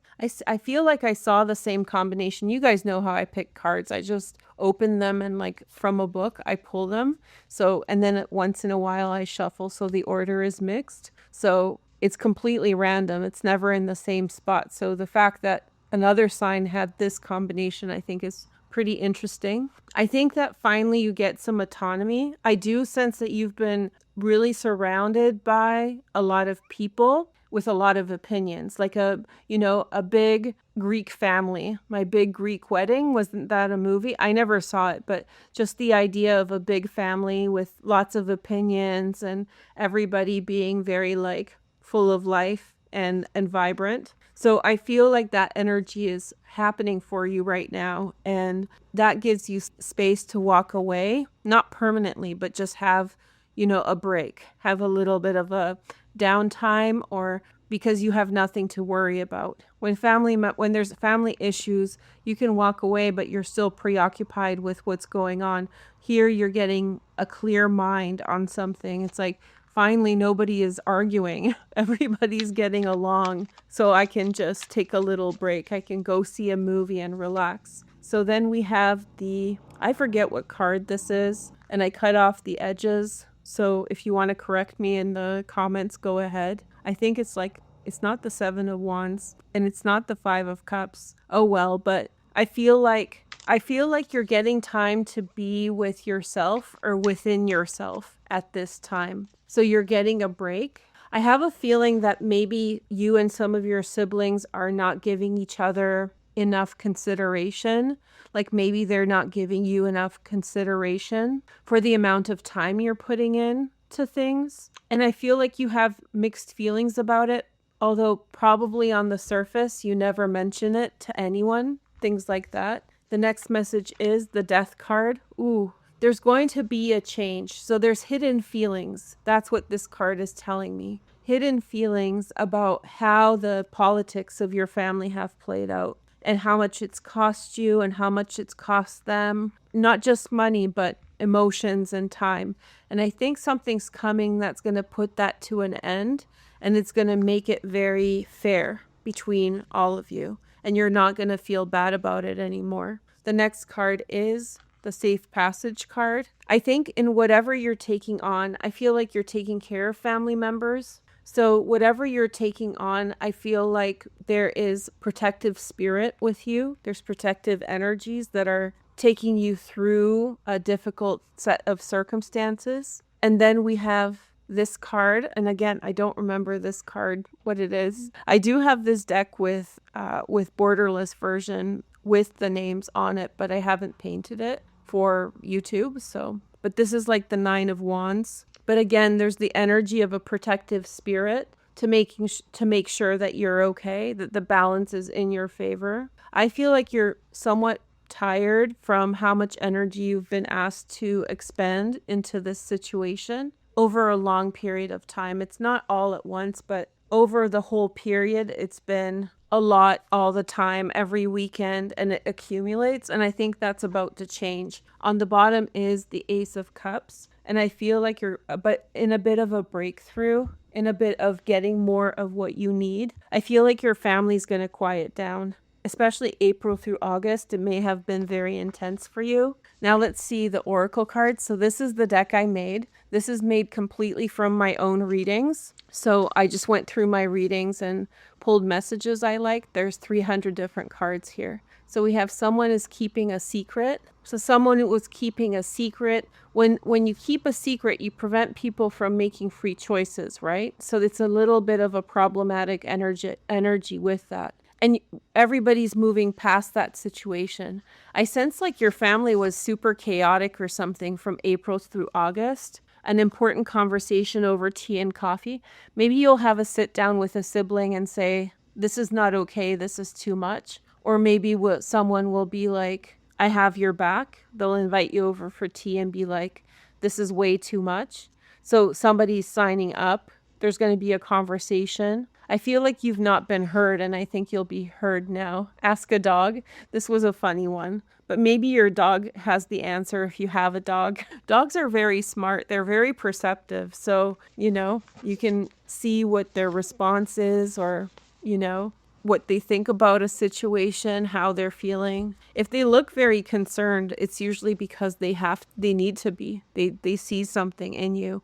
And when they're happy, they're like, it's a sign that everything's okay with you. So, the dog is a good insight into circumstances. Maybe your dog's becoming more lively because things are improving. They are choosing solitude. Your sibling was choosing solitude, and finally they're opening up. So I think that there's going to be an energy change between you and your sibling or your cousin or something, someone your own age. Test passed. So it was a larger energetic test of the situation. But I do feel like you're finally connecting with someone.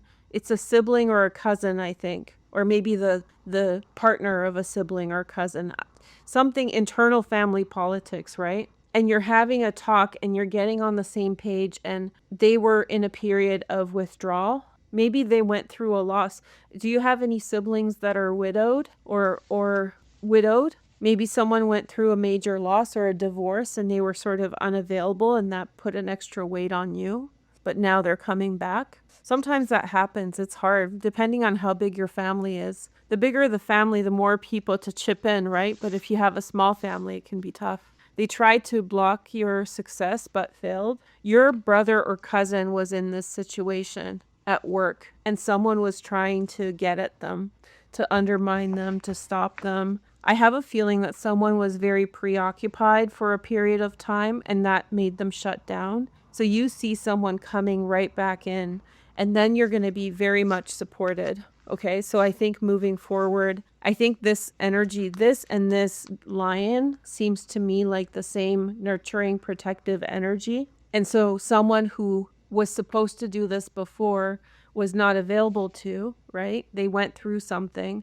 and now they're available and they're showing you compassion and love and caring, nurture, all of that energy. And I think that they've been preoccupied. Some of them had problems going on, maybe within a marriage, maybe at work. They were in a heavy competitive field and they were not available. They're coming back in to provide nurture and care. Plus that moon in that position, let me show you the chart.